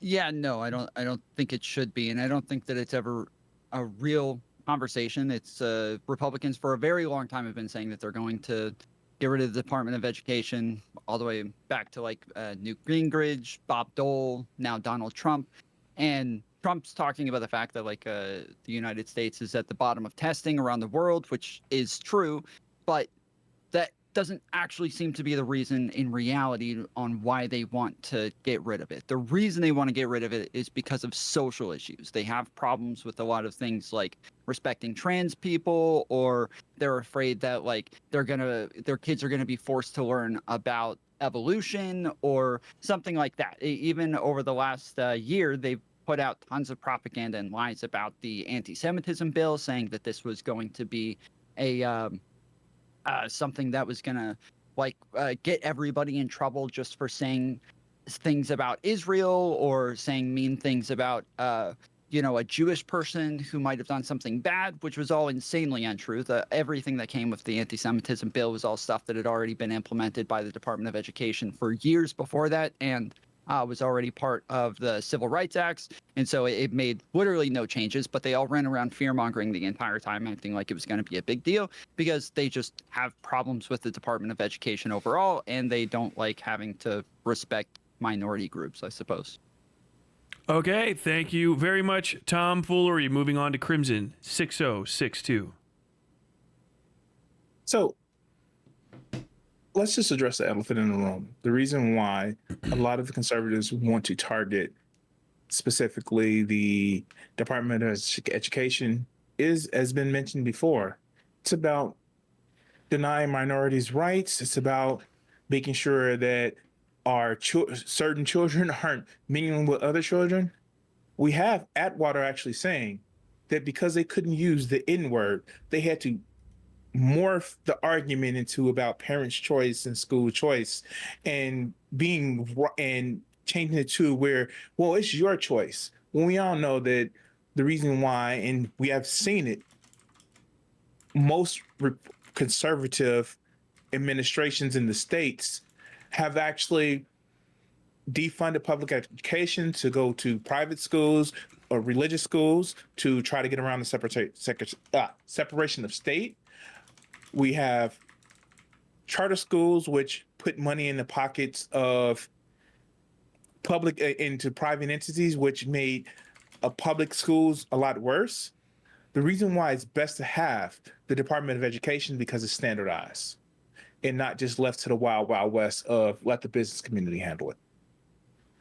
Okay, thank you very much, Crimson 60620. Moving on, Bryce. Thank you very much. Also, I just want to say thank you, Cypher, for copy pasting verbally the mission statement of the Department of Education from their website. As a Canadian whose country Plagiarism. is higher level of education and better scoring than America, I feel like I'm uniquely positioned to help my American brethren. And we already saw the Harris group, like the pro-Harris team, are terrible at math and because of the economics points. And we should point out some things about America and why it sucks. Educationally, that is. In PISA 2022 rankings, you're 9th in reading, below pretty much everybody else in the West, 16th in science, and 34th in math. Now, obviously, there are kind of issues and contentions with the PISA ranking system, but the fact that you're 34th in math, that's a high enough error of margin. Even if you accounted for like 10 rankings, you'd still be like 24th. So even if like the standard deviation or like whatever standard of error is, you're clearly underperforming when it comes to math. And we can see this across like other multiple state levels. And so I think that, yes, it needs to be defunded. I think you need instead something called the Department of Human Development, where you can institute on like a two-way relationship with states, implementing something like the International Baccalaureate. And I think that if you had the what's considered like honors, because I don't know, maybe they just feel like Americans are too stupid. I don't know. For what's considered honors right now, it should be the standard level of education. And there obviously should be like a vocational alternative. But yeah, you need to reinvent the whole mandate and the mission statements. Well, thank you very much, Bryce. I would like to remind everybody that Americans almost never think of Canada, and Canada thinks of America every goddamn day. Moving on, Joe Lewis, I thought they take were it the away. 51st state. The Department of Education has a lot of limitations, which I hope we get to. Broadly speaking, I support its dismantling. This does not directly mean doing completely away with the offices within them, which I'm sure we'll be able to have time to parse out in terms of the semantical differences. The General Education Provisions Act prohibits the federal government from exerting control over curriculum, programs, and educational practices. This allows them to influence policy, but they cannot overtly mandate particular curriculum changes. Their funding comes from appropriations, which means broadly their funding will change based upon the makeup of Congress. There are also limitations when it comes to the budget, since, as Cypher brought up, Title I is very expensive to implement, but that also is a limitation because of the budgetary constraints within that. So it's very difficult to fund Title I substantively. Another example of this is with Title IX. The department has also limited its compliance reviews and it's responding to complaints. OCR, which is the wing of the Department of Education that's responsible for enforcing civil rights, relies on schools' voluntary voluntary implementation of corrective action, and its enforcement is limited to the legal challenges in place, which means that you might even have somebody file a formal complaint, but legal challenges will cause that to drag. Education, in my opinion, should be left to the states. However, it's reasonable to recognize that there's a through line that education, in particular K through 12, is important for shaping the future of social, political, and economic institutions. Consistency of topics that need to be substantively taught in order to engage in American social, political, and economic institutions is important. I think it's something that we should encourage. So if you want the general of my take, if all of that was just words to you, I support the repealing of the Department of Education Organization Act of 1979 and the redistribution of responsibilities within the other departments. I let you go a couple seconds over there. I'm sorry for not giving you the countdown. That's my bad. Ladies and gentlemen, moving on from Joe Lewis to Lactoid. Yeah, so I guess I'm going to be arguing tentatively in favor of deletion of the Department of Education. I think it's a generally useless department that exists in part to expand reliance on the federal government. It is really difficult to nail down what it specifically does, since the 10th Amendment allows for states broad discretion and control of their own education policy. It primarily offers and then forgives, thus handouts, loans to disproportionately high income earners. It also send some federal funding to schools. The Department of Education is relatively new. It was created in 1979, and prior to 1979, most of the education activity was housed in a different department and other departments.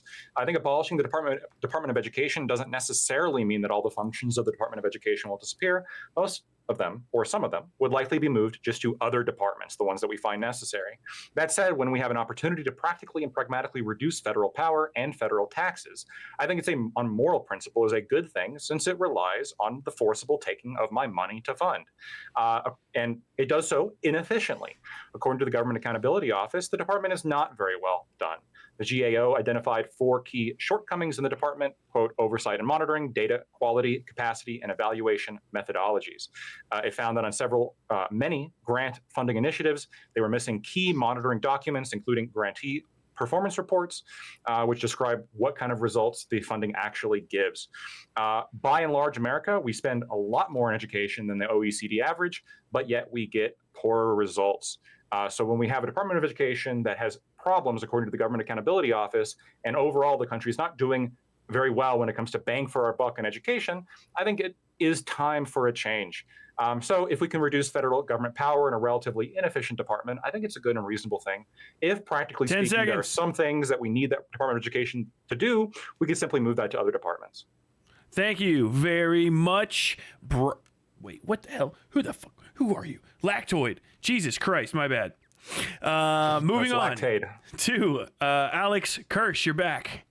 Alrighty. So, first things first. No, it's absolutely absurd and preposterous to get rid of the Department of Education. Okay. The thing is, I recognize that there is a serious problem and a deficiency within the Department of Education, but you don't solve the problem by simply getting rid of it. You just find a way to make it better. The first step in making sure that you can actually make the Department of Education better is by actually having more transparency regarding it and making sure that you actually have competent people in charge. And the best way that you can actually solve, one of the first steps in getting rid of like all these ridiculous things is like standardized testing, which a lot of private institutions actually implement across the country.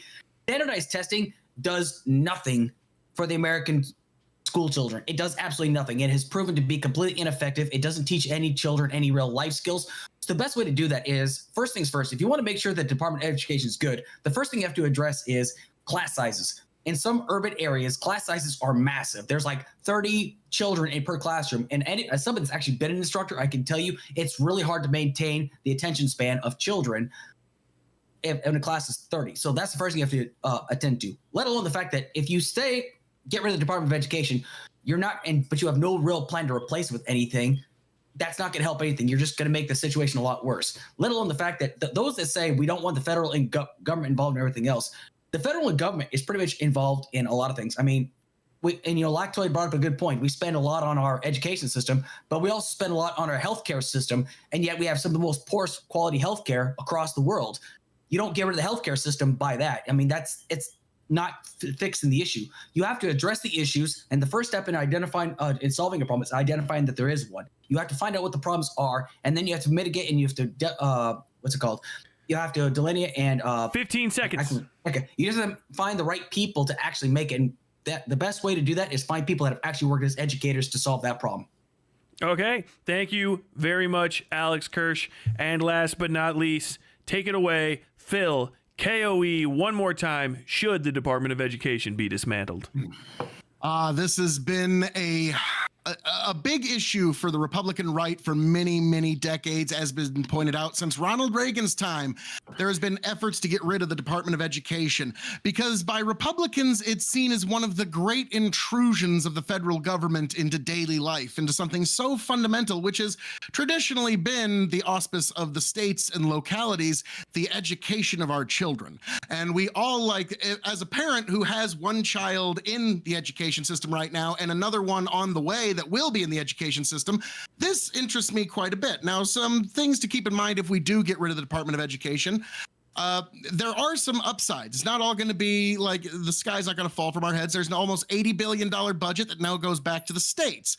For example, New York loses about 6% of its resource efficiency from just sending tax dollars to the federal government and then having it meted back to them. So there will be actually some efficiencies, and the bigger states are going to see a huge windfall from this.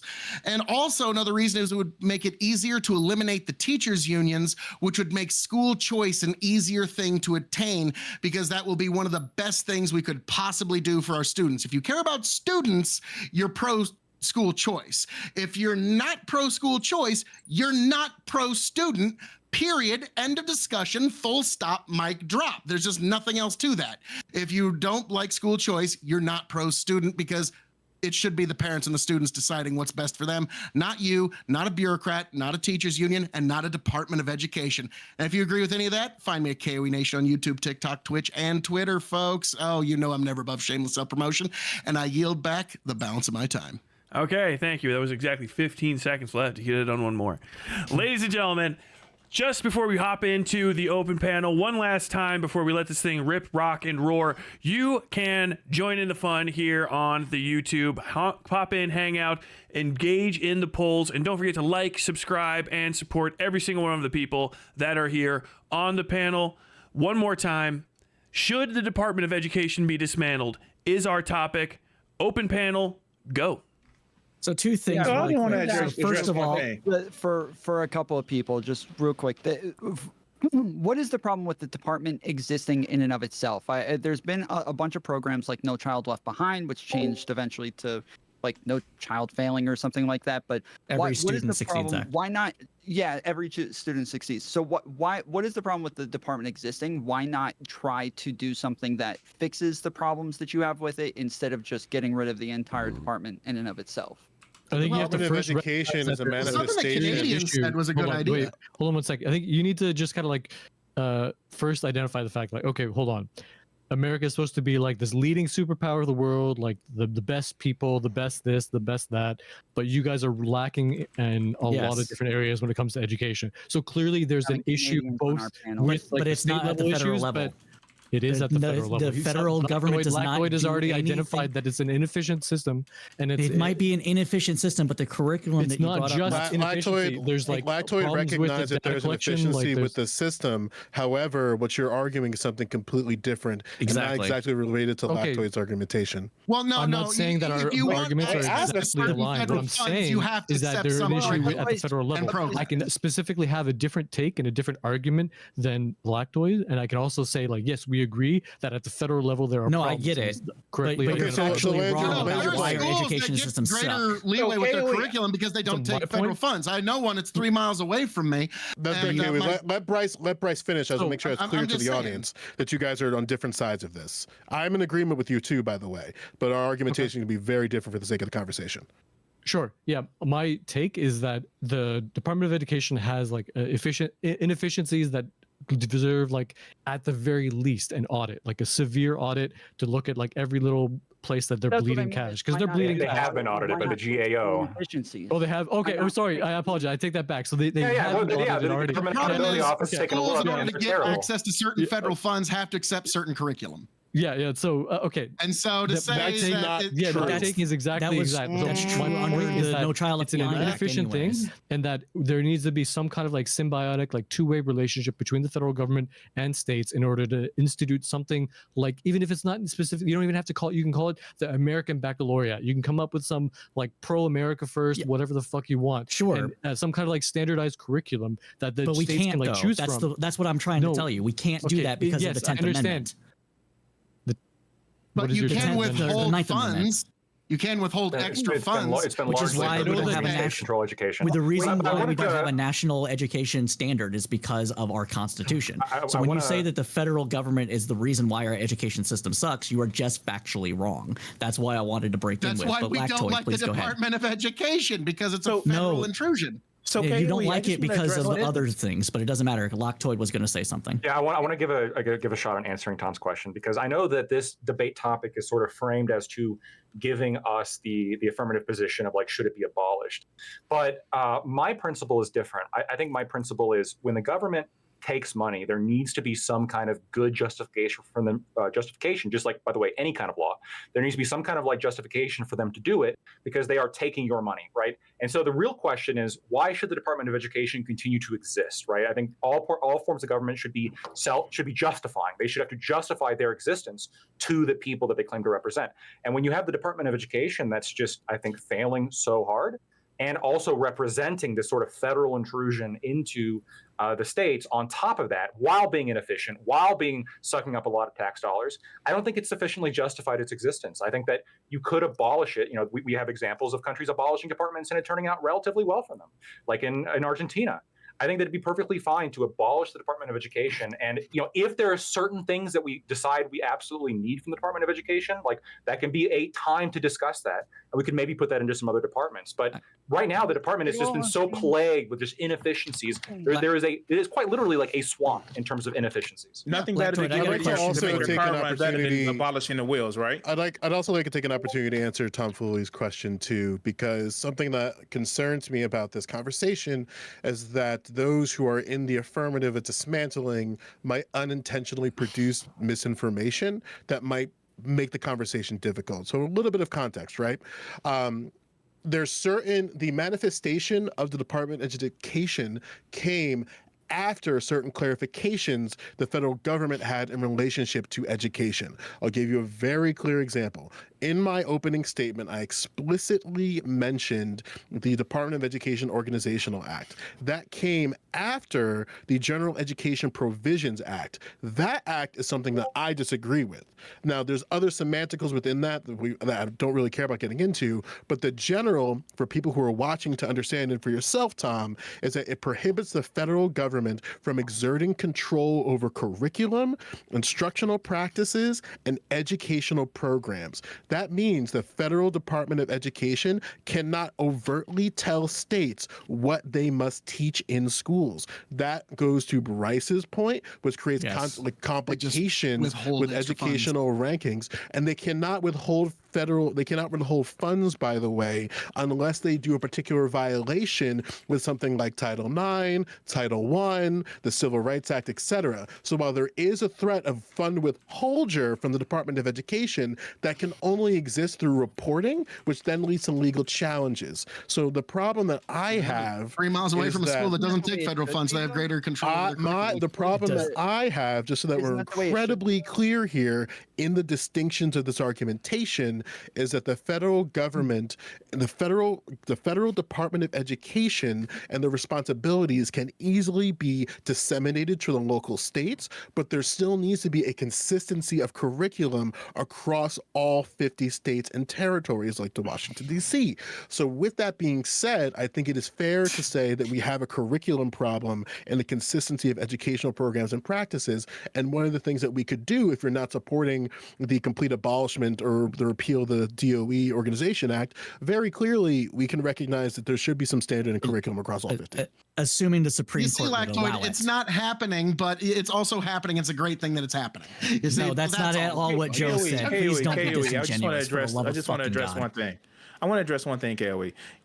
The fact that you use school choice where it was fully disseminated that Atwater used that as a racist term, I think it shows that we should have in the Department of Education, because we should actually study political history. What are you talking about? This would help the most disadvantaged. School choice is racist? What? That's only school choice is a whole separate.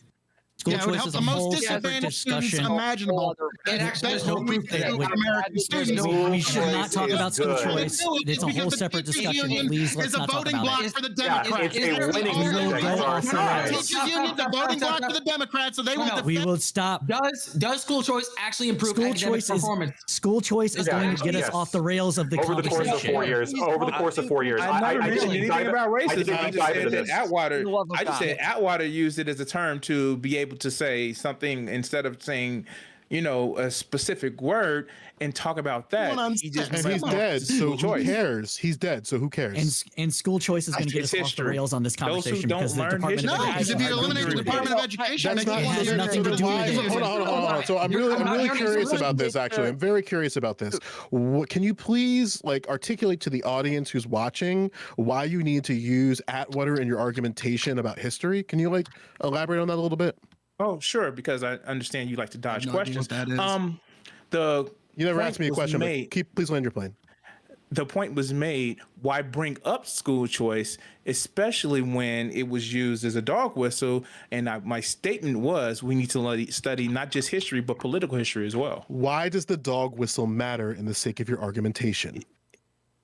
Did you hear my point? We Well, did, but it doesn't. Why is matter it a to the dog I Congress. whistle? literally That's said my because question. it was brought up.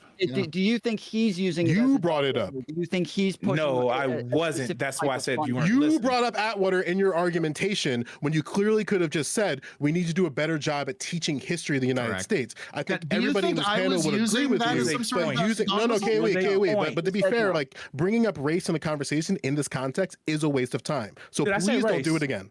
Did I say race? You did say racist. No, You no, said- no, it you was said you. Atwater. You Come did on, what that's I right. said. This is we can move on. Just School don't choice will race help as a derail. every disadvantaged community in School America. choice has Period. nothing to do with the Department of Education. The Department Yes, of it Education does, doesn't do because the anything. teachers No, it union is doesn't. held up by the Department The of teachers Education. union doesn't. Yep. Yeah, so I Can we can move on actually from school Yeah, choice throw to something, Department of throw something Education entirely. holds up So the I teachers can union, throw a get rid of completely one, it's different easy to curve, get rid of the other. pivot. I want to ask like the pro Department of Education people just one question. Maybe we can build a bridge here, right? Because we're saying, look, I have a question too, you, but- you have to justify your existence, and if you can't do that, then I think it's perfectly fine to axe departments, right? I don't like this idea that once a government thing comes into power, it never goes away, even if it happens to like be terrible and inefficient and kind of be a swamp of just sort of, you know, a revolving door and all these problems. If you guys are you guys saying that, well, maybe we shouldn't like get rid of it, but we do need to completely overhaul it? Is anybody here saying we should leave the Department of Education as it is, or is everybody here saying either get rid of it or change what it is completely? I'm of the position that we can not change what it is completely. I think that's an unfair statement of some of the people Dramatically? here. Tweak it I would say slightly. some. I would say change it somewhat. I don't know how much change is needed, but clearly there's some change needed because, Yes. like you said, there's Because right now it inefficiencies. sucks. Yeah. Well, I wouldn't say it sucks because there's some inefficiencies, but inefficiencies are going to exist when there's any bureaucracy. There's inefficiencies on the state level when it comes to We funding should minimize local bureaucracy, students. right? Like we should minimize, especially when we're talking about federal It bureaucracy. depends. It depends if on we the have inefficient department and bureaucracy. why it's inefficient. Some inefficiencies are just going to exist at the nature Cypher, of the beast when because of people slowing down stuff. when Yeah, people steal I my money, when people steal my fucking money, I don't consider taxation theft. Well, you were wrong, but I at Yeah, least it's fine. expect them. I at least expect them to spend it in a responsible manner. I When they believe steal my that they are shit spending and then they it- just fucking mess it up. Like, yeah, there needs to don't be think that's either what's a happening. massive change. There needs to be according No, to the Government that's your Accountability opinion. Office, according to the GAO. But there The needs it's not just the opinion of the GAO and myself. Correct. I do think there needs to be either a dramatic change in the Department Right, of Education, that's where we disagree. thus that it Department doesn't of really Government look like what it does now. It doesn't Okay, look wait, like you what it brought- is now, or get rid of it completely. Right? They're one Okay, of the two. I Because don't- I the did not solution one of is the just two. like like little tweaks. Like no, I'm it's too not late for saying that. little tweaks, but you're saying completely overhaul it. I'm saying there's a space between completely overhaul, gut it, change, start over from scratch, which is what you're saying needs to happen, and not change it at all. Or change it very little. There's a gap there, and I'd be in that happy gap- with both, but I don't see why we can't just get rid of it. Like Right, I don't- understand that. There's your no position, reason but the you asked government- us what our There's no position reason is. that a government We didn't even department get to needs to ask be rid of points it. It's for not our going to solve question. anything. Just getting rid of is not going to solve anything. All it's going to do, like, you're just going to create Yeah, like well. a huge. No, Okay, it's not. It'll help I the think you states. can approach this from a I different. didn't even get to Well, answer I the don't question. think- I'm going to Right, introduce. right. I'm going to introduce a pivot from this. So when you're talking about like getting rid of, let's say two main things. You either want to like significantly change the Department of Education on some levels. This is framing of or- the conversation that is not. I'm what not trying to the people specifically want. address to yours. I'm saying Okay. two ways. Like, so you have two people on one side, like 2 points on one side that you want to like either nix the entire department or you want to change it so it's a fundamentally different thing. That's on one side. Obviously, other people on Fair the other enough. side have different points. So what I'm saying is that so you look at the Department of Education. We've heard rather from Lactoid that the GAO has identified that it's an inefficient department. So there are clearly ways they can do things better. And if we already know that it exists only because it's an amalgam of historical like other departments, and in order to do exactly what we're proposing, to be more efficient, to be more effective, et cetera, then this makes a lot of sense to do one of the two where they're saying like reinvent the wheel or get rid of the wheel Yes. entirely. Because wait, I'm not done. Just give me like 30 more seconds. What you do is you recognize that across the United States, the states are already identifying like, hey, we should all work together to try to come up with a common frameworks. Down in the South, there's the SREB, the Southern Regional Education Board, or like Southern Regional. Answer to Common Core, yeah. Yeah, and there's like the National Association of State Boards of Education. Yeah. So there's obviously like some need, some utility, some any of those two things in identifying that like, hey, wait, What if you actually did just get rid of the Department of Education and everything that it was doing, put in this new like state of human development, because I don't think that's going to solve two-way relationship. Because I don't think that's going to solve the issue. Because what Joe Lewis is talking about, is a fundamental philosophical distinction between people like Lactoid and people like myself and Joe Lewis. I would put us all on the same page here to a degree when it comes to philosophical look at what government should and should not do. Right? I believe the Ninth Amendment and the way the Supreme Court is currently structured would prevent what you want as your fix from happening, because they don't want to turn over any power at all to the federal government. The point is like a two-way relationship. Yes, you do. Yes, you do. No, you don't. You don't have to. They would be against the two-way. They're against the two-way relationship. That's the point. So what you want to have happen is not really not an issue. I don't know that a good idea. The Department of Human Development is actually a hell of a thing. I think. Hold on. Wait. I think it's very like Cypher and I disagree. Cypher and I disagree on the overall like meat of his point, but I agree with him here, which is why I think a much easier approach to go is through repealing of the guts that exist within those things.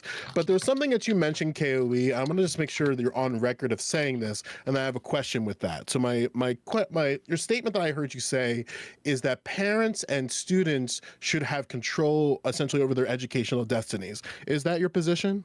Yes, absolutely. I've actually homeschooled my daughter before. It was health reasons, but yeah, no, I absolutely believe that parents and children should have the final say over their education's destiny. Fantastic. Then the follow-up question: should students be allowed to vote for school board members in elections? Ooh. You said explicitly, just to make sure that we're on the same page here, you said that students and parents should have control over their educational destiny. So I'm in a current state where they go to school. Yes, that's what school choice is. But would it give them voting rights? Voting rights for school board members. I think if the individual school makes that a policy, I'm not going to oppose them, but they don't get they're not actually part of the age of majority until 18. So children are not fully rights-bearing creatures. They are each day becoming more intelligent by the day, but until they become 18 in our society, they do not fully bear all of their rights. So I don't understand that contradiction then. So you don't believe that students, you don't believe that students should have control over their educational destinies. You believe that there's a threshold where it's justifiable. There's no students involved. So hold on. What's the position? You're right now in contradiction. Because it's school choice. No, there's no contradiction. It's because children have not reached the age of majority. Just drop students. It's parents. So when students reach the age of majority, then they should be allowed to vote for school board members. When a vast majority of students should be allowed to vote if there's an election going on. Period. So a vast majority of students. I mean, like I know you think.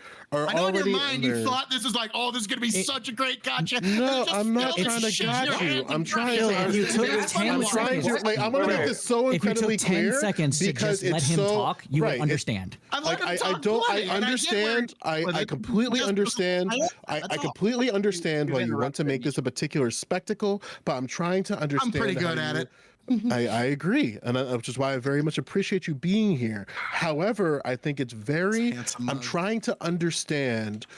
You don't necessarily believe that students should have control over their educational destinies when it comes to electoralism and voting for school board members. You think that should still be in the purview of the parent. Is that what I'm understanding your position to be? More or less, yes. But the child. Okay, there we go. I don't want them I don't want to be at school X, Y, or Z. The parent should be able to pull their kid out of there. Thank you for clarification. But that's still this is where this is a function where we would disagree, because I think that it is reasonable for students. I would do the threshold at 16. Usually that's high school age, that they should be in a way voting for their school board members. And there's already different districts that are implementing that. So that state control thing and like disaggregation in. Like I said, if some district did that as their policy, I wouldn't stand in the way of it. And I'd see let's see how the laboratory of democracy works out, but I'm not going to make that nationwide fucking policy. I think it should be nationwide. So do you agree with school choice then? Because you asked me that question direct. Okay, sweet, excellent. So we need to get rid of this. So do I, just not the way Republicans and Libertarians do it.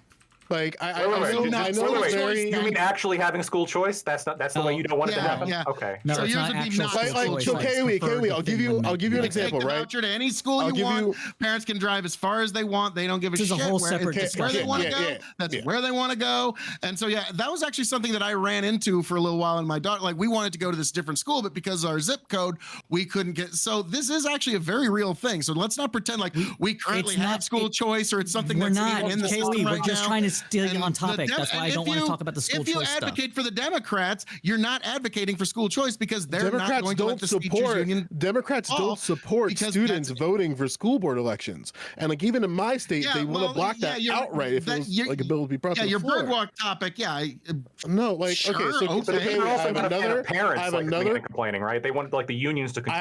I have another question. I already know. I already know where Lactoid sits on this because we had this conversation before. KOE, should individuals at any, we'll say, just for the sake to make sure your answer is consistent, they should all here wear and body cameras. clean.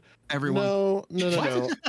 So KOE, do you believe that parents should have the right to bring forth, we'll say, a signatory process in order to remove teachers from schools? So can a parent bring forth articles of impeachment towards teachers? No. I got, like, don't get me wrong, there would be a breakdown, but there's this delicious part of me that just wants to say yes because we've all had shitty teachers in the past. Because just so we're on the same page here, in most states, parents can bring forth removals of school board members. So that's okay, but why not teachers? That's you know, Lactoid, unfortunately, but we'll get to that. Lactoid, you need to kind of concede this because, yeah, unfortunately, statistically speaking, your child is far more likely to be molested by a public school teacher than any other group of human being on earth. So maybe there should be a little bit easier way to remove. Bullshit. Wait.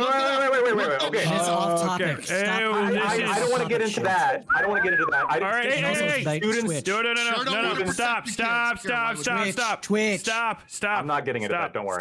Stop. We're good. That is a completely not acceptable conversation topic for TOS reasons specifically. We're gonna cut it there and move on to the next whatever the fuck someone wants to start with.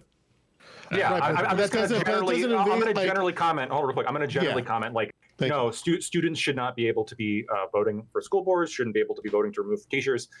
Then the same reason why we don't allow students to vote for anything. Right, I Because didn't say so. Just for clarity, because I want to make sure you answer this clearly. I'm Yeah. talking about parents bringing forth articles to remove teachers. Yeah, I'm fine with parents being involved in the educational process. Parents, Sure. like adults, Sure. I'm cool with that, right? Because adults have the requisite level of brain development to have the judgment necessary to be making these kinds of decisions and to be bringing forth these claims. Children don't. And I think there's a lot of pitfalls that can happen when you have children, first of all, that don't have the developed mindset to be able to, A, consent to anything, but also be able to interact really with the government. We don't let them They vote lack for a you reason. capacity for- But then on Would top of that, you- I think that a student's complaints should be vetted through their own Sure. parents, as opposed to, just ridiculousness of having students be like, oh, like the teacher took away my phone, I'm gonna like try to get them removed. Like Yeah. ridiculous. So, I want to add expand something. To this this. a little I want to bit. ask something because it's sort of on this. And I think it might be an interesting addition to this conversation. Like We're what? talking about voting to eliminate teachers. Should people be able to vote in this case, if you can vote, to eliminate students from a school? Seriously. Bro! To be like, okay, so I will be the heel here. I think it is reasonable to make the argumentation to bring forth articles of removal for students if brought yeah. forth by parents. I would You extend can that. see the I goth think it's paint just form on them in real time when you vote so- them out. Are you kidding me? No, So I think here's- it's reasonable. I think it's reasonable to say. I think it's reasonable to say that a school community can determine if somebody is disrupting the educational process so much so that they ought to be removed for a general period of time. I think that's a reasonable conclusion to come to. But again, that's based upon the community's decision. Because if we're extending it, which is my argument, I believe that school-age students should be able to vote for school board members. My threshold is 16 or their freshman year of high school, whichever comes first. I also believe that parents should be able to vote through the same process that they can for school board members, which is very incredibly difficult to do. They should be able to have that same opportunity to do it for teachers. teachers, but I do think members of the school community should be able to vote to remove students. I think that's fair. And folks, just so you know, we're on our last 5 minutes. Can I respond to that? As you know that. As a liberal that's not going to agree with Joe, or as a liberal left that's not going to agree with Joe. So my hesitation to allow all that stuff is because we are in a censorious kind of atmosphere. And I would hate to see someone's rights get violated by the majority rule and have tyranny of the majority, literally in several different scenarios. Whether that is the shit-nosed kid that's actually a crap and is limiting people's ability to learn, or just the kid that happens to be gay and it lives in a conservative area. Same thing for the teachers. This is why I'm hesitant to go ahead with this. We have to protect rights, which is why we have balanced powers, etc. This is why the teachers unions exist in the first place, because principals were just going around and doing nepotism and putting people in charge of things and all that stuff. Everything that exists, They should all wear body cameras. Everything that exists, teachers, all of them. Okay, right, Cypher. I understand the core of your concern here, but the thing I want to make sure very clear about, I'm not saying through majority that a teacher is just automatically removed. There would still be a trial for those particular situations. The same thing that happens to school board members. I'm a little more okay because when it comes, like for instance, when the school board member is attempted to get removed here, in this case, I would still think that individual student would need some type of representative that would have to be through the school board to defend their case, so, and then so this would be essentially actual, a legal case. Yeah, it would essentially be a legal case to potentially remove that student. I think that's totally fair to do. There would have to be a lot of rules and regulations. That seems like that could just be a case of bullying. You can put bumper rails on and do it, right? This is actually a workable system. I think it makes sense. I would like to have a good get out of school. We're all assholes. Joe and Lactoid, I'd actually like to have this conversation. Some assholes than others, right? Absolutely. There's some kids that are like genuinely dangerous, and I think it's perffully fine for a community to be like, look, this kid has like assaulted 3 teachers in the past. We got to send this kid to like a last chance military school or something along those lines. We vote you out because you suck. Okay, no, like in the case of Loudon, for example, disciplinary.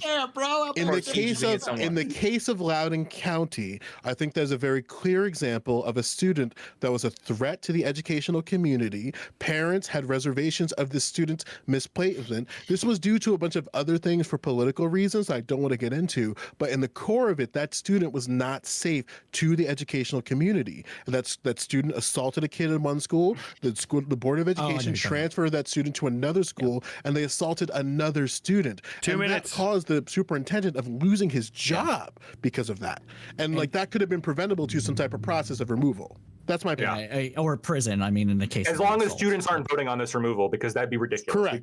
It's got to be parents and like. And then there's still like the defense process where like that individual still has the right to defend themselves. I don't know if you heard me, but I'd like you and Joe and I to talk about this separately. I don't know if you heard me. So if you want to, do that, I 1,000% agree. 100% Let's talk to Wick. Make it happen. Yeah. So here's the one question. Like for those that want to get rid of the Department of Education, right? So you say that you kind of want to get rid of the Department of Education because of the level of bureaucracy that makes it insufficient, right? That's what you're saying, basically. Well, no, it's got an unproven track record. It's like a shitty track record, and like there's no. I'm not saying the reason why it justifies itself. What's the justification for keeping it around? Well, I'm trying to find like. It's just a simple yes or no question. Like, if you just, I was trying to answer that earlier because that was his answer. Nobody could answer that question. Well, it's twofold. Keep it around. The reason why it should be removed is 30 seconds left. In an hour, nobody answered. I'd love to hear Tom speak because he hasn't spoken at all for the majority of the conversation. Who? You motherfucker, go. Rock. Almost every single country has like some sort of federal standard. Like 15 seconds. Our first world countries that have federal standards are the ones that have like the best test scores in the world, and so we do need some sort of federal standard. 7, 6. Better. We can do that without the Department of Education. I think we can fix it though. I don't. All right, thank you very much, Tom, for popping in there at the very end of the show, ladies and gentlemen. We're going to be going into final statements. Once again, you're going to have 2 minutes on the clock. Go ahead, plug yourselves. Obviously, we got one guy's ahead of y'all in plug, so you better learn how to do it from the fucking maestro himself. Regardless of his politics, KOE is in the middle there trying to build his audience. I expect that from the rest of you. Go ahead, finish out. You're going to finish out your last thoughts on this topic, which is, should the Department of Education be dismantled? One last time, should the Department of Education be dismantled? Go ahead, give your final thoughts on it, plug it. You're going to have 2 minutes, starting off with Cypher. Thank you. Thank you for having this debate. I appreciate it. So in my opinion, the Department of Education should not be abolished. It should be reformed. How that reform looks is going to be dependent on what Congress says and the kind of compromises that we make there. I don't think it is so outrageously inefficient, et cetera, that we need to start over completely from scratch. But I can understand that realization and have a fair debate about that. As far as other things with that, I think that we actually do need to see a national education standard come out. I am not comfortable with these state compacts because they're being driven by purely political partisanship nonsense that is happening. We have other things like that. Whether we can't prevent them, that doesn't mean that we should encourage them, though. So that is where my position is at. But if you liked what you heard from me, you can check me out on YouTube, not Twitch anymore, but YouTube and TikTok. I'm starting to make a lot more TikTok videos because it's easier and it's less time consuming. But I do like to do long form content on Cypher Report, where we bring you the news and information you need in order to decrypt the world. So again, you can check me out on YouTube and TikTok. Long form on YouTube, short little bits on TikTok. I'm trying to grow my audience in order to do live so I can debate people on TikTok because it's where the action is happening right now. But again, thank you for having me on here. Again, Cypher Report, every social media platform that exists. Thank you.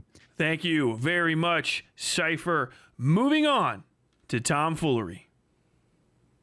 Yeah, as I said, I think that like improving the Department of Education is probably going to be the best thing to do. I think that most people's issues don't really have to do with like the actual Department of Education or what it is that it's there to do. And I do think that like, yeah, having the standards from a federal standpoint, that's going to go through some sort of department that's directly focusing on this is probably the best idea. How we do that is probably the thing that we should have gotten into most. And I do think that this should exist in some way. But yeah, my name's Tom Flory, or actually, yes.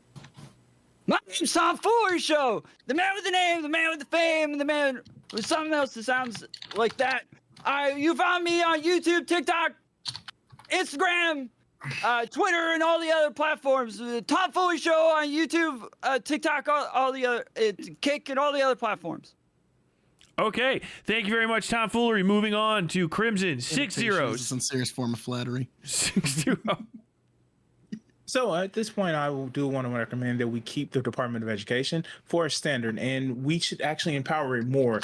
Get rid of the inefficiencies, of course, but also make sure that we have a standard across the nation.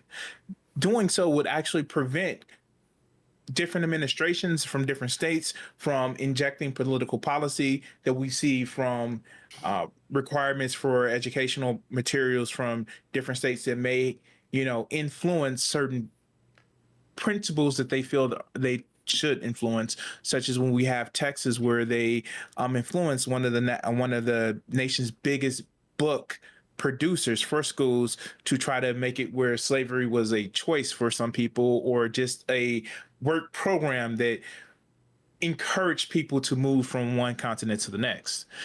If you want to hear more of my political views, see me gaming, see some of my art, you can actually reach me. You can actually watch me on my channel here on YouTube at Crimson60620, on Twitch, or see some of my arts at my website, crimson60620.com. Thank you very much, Crimson. Moving on to Bryce. Hi, so I'm Bryce. I'm a fourth-year Bachelor of Science and Economics student and double majoring in philosophy.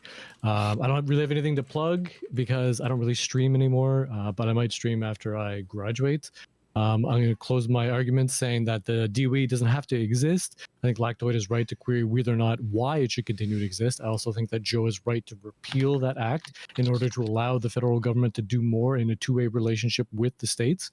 That doesn't have to necessarily impugn or reduce the state's autonomy. I think it's, as Amartya Sen once said, that the human development is the true pathway to real human freedom.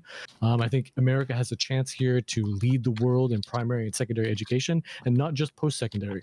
The state should be given a menu of options of like international baccalaureate, French baccalaureate, A levels, and choose one on a state-by-state basis, which can then give them a standardized framework for every different county and every school even. I think the Department of Human Development could fix the DOE's failures and also create more relationships between each state, as we see with like the Southern Regional Education Board. That's all. Got to reinvent the wheel. Are you gonna plug yourself? I did that at the start. I don't. Oh, my bad. Right, Okay. Bryce live on Twitch, I guess. Thank you very much, Bryce. Ladies and gentlemen, moving on to Joe Lewis. Yeah, so for me, education is a social, political, and economic institution. It's all three of those things at the same time. It functions to help shape America and Americans.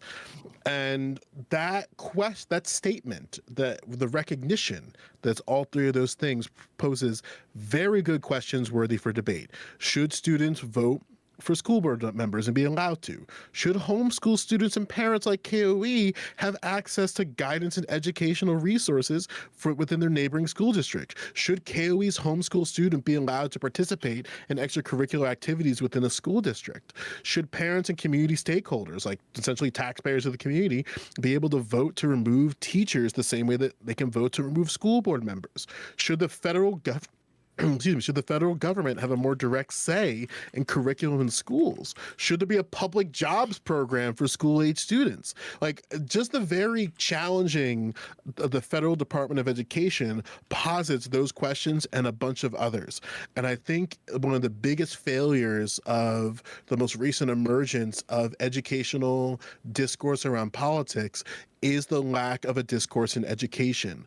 I think anybody who spends a little bit of time in education is at the very least DOE skeptical, as some people brought up and articulated in the conversation, or at the very least looking to change it in some type of way. 30 seconds. Everybody on this panel acknowledged the discrepancies within the Department of Education. I think that was clearly articulated, but I strongly encourage members of Tyler's community and those in the broader community to have these conversations at home and ask these questions. 15. Because the more we avoid that, it just creates a perpetuation of the state 10. and the duopoly that plagues American politics. Okay. Thank you very much, Joe Lewis. Moving on to Lactoid. Yeah, I think it's great when federal agencies are perpetually put on trial. I think that whenever the government has something, they should have to continue to justify it, because it relies, its very existence relies on taking from you. Even if you think the thing should exist or the service should be provided, at the very least, when that service is not provided maximally efficiently, this is a moral question, because they are taking from you, and if they could take less from you to do the same job, then they have an obligation to take less from you to do the same job. And from what we've talked about with the Department of Education, I think it's very clear that they have not done a good enough job to justify their existence. According to several international or government audit agencies, they're particularly bad when it comes to monitoring their own assets, when it comes to providing funds, when it comes to what they do, it's particularly bad, it's particularly politicized. And I also think the results speak for themselves as well, right? The people on this very panel who were defending the Department of Education were also saying such things such as defending rent control or defending packing the Supreme Court, which demonstrates a complete ignorance in terms of civics and economics, clearly a sign that the American educational system has failed and that we have to do something differently. So if you like what I had to say, you can find me at Lactoid TV on Twitch, Twitter, and YouTube. Okay, thank you very much, Lactoid. Moving on to Alex Kirsch. Take it away. So those that were opposed to the Department of Education didn't really offer any real solutions. They just said get rid of it. That's about it. No real. They said school choice is a good way to fix things, but school choice actually destroyed parts of the Department of Education, especially in the state of Michigan. So it did not work. Who ran it? Betsy DeVos, who was the former Secretary of Education under Trump. So school choice isn't a guarantee. We've seen how charter schools, they actually doctor their numbers to make it seem like they have a better approval rating, which it's proven they don't. As a matter of fact, they run out of funding that comes like essentially from taxpayers. They tend to squander it, and sometimes they don't even have classroom or buildings to teach children in. This is something that we could also fix, but just saying get rid of the Department of Education isn't actually getting rid of the it's not going to fix itself overnight. It might actually create more problems. So I didn't really hear any compelling arguments as to why you should get rid of the Department of Education. It says just get rid of it because federal government bad. That's not a solution. I'm sorry. There is no other way to look at it. And I'm willing to address the issues. And once again, as somebody that's actually worked as an instructor as well, I can tell you it's class size plays a lot into it. Getting rid of standardized testing is a real big part of it as well. We have to focus on what the issues is like, why it is inefficient. How can we make it better? Getting rid of it is not the answer, especially if we don't have a proper solution to kind of tie it in together. So if you like what I have to say, and if you want to tune in my content, I do current events on tap every Saturday, 8 p.m. Eastern Standard Time. I bring on 1 or 2 guests. We talk beer, and alcohol and whatnot. And we also talk about 2 current events. I bring on 2 current events. They bring on 2 current events. And then we each get to share regarding that. I also do that. I also do one-on-one where I do deep dive issues with certain people. Like I've interviewed Clint St. Mosley, who's running for the 9th Congressional District in the state of Michigan. So if you like my content, look me up on Twitch, TikTok, YouTube, and X under the Alex Kirsch Project. And I yield my time. Thank you very much. Thank you very much, Alex Kirsch. Moving on to last but not least, Phil K-O-E. Folks, the reason the Department of Education needs to be eliminated is one very simple reason. Since its inception, test scores and literacy rates have gone one direction. Down, down, down. But folks, if you like what you've heard from me, you can of course find me at KOE Nation on YouTube, TikTok, Twitch, and Twitter. If you find me on KOE Nation on YouTube, you can find me for Knife and Tool Review Mondays, Poetry reading Wednesdays, Beer Review Thursdays, Whiskey Review Fridays, Spirit Review Saturdays, and Bible Verse Sundays for the holiest day of the week. Also, join me later tonight on KOE Nation on YouTube and Twitter and Twitch for Bible study stream tonight. Folks, I hope all of you make it back here happy, healthy, much the wiser. Also, Dylan Burns, hope you make it back home wherever you are in this life. Be safe, sir. Travel well. And folks, of course, you can find me at KOE Nation on YouTube, KOE Nation on TikTok, KOE Nation on Twitch, and now KOE Nation on Twitter-X, depending on your opinion on Elon Musk this week. That's K as in King, O as in oh my God, you can find KOE Nation on YouTube, TikTok, Twitch, and Twitter, and E as in I am extremely happy to know you can find KOE Nation on YouTube, TikTok, Twitch, and Twitter. And folks, you know these lips of mine, they can speak no evil. I'm never above shameless self-promotion. And with that, I yield back to you beautiful people. Thank you very much. I couldn't quite catch that last guy's name, but thank you very much for participating. Ladies and gentlemen, theys, them, bees, and any and all pronouns, thank you for once again coming out to the finest 2.5 hours of political debate available on the World Wide Web. We invite you to seek out any and all of our contestants and support them on their streaming platforms of note. Special thanks as always to our event organizer, Danibo, the original Hippy Dippy chairman himself, and mobile Russian drone test target, Dylan Burns. Support Dylan's work in Ukraine and the original Hippy Dippy on Dylan Burns TV and Dylan Burns Live. Follow him on Twitter at Dylan Burns 1776 to keep in the loop. Finally, thank you to me, Tyler Bell, your wonderful, handsome, and God-tier host. If you want to support me, my regular show runs Monday through Thursday, 1 p.m. to 5 p.m. EST on YouTube and Twitch. Just search Westside Tyler and you'll find me. Finally, follow me on Twitter as well to keep up to date on all my shit posting at Tyler Westside, and make sure to mark your calendars for our next Hippy Dippy recruitment shows on October 20th and November 3rd. And until next time, as always, stay safe out there. Everybody wave and say goodbye.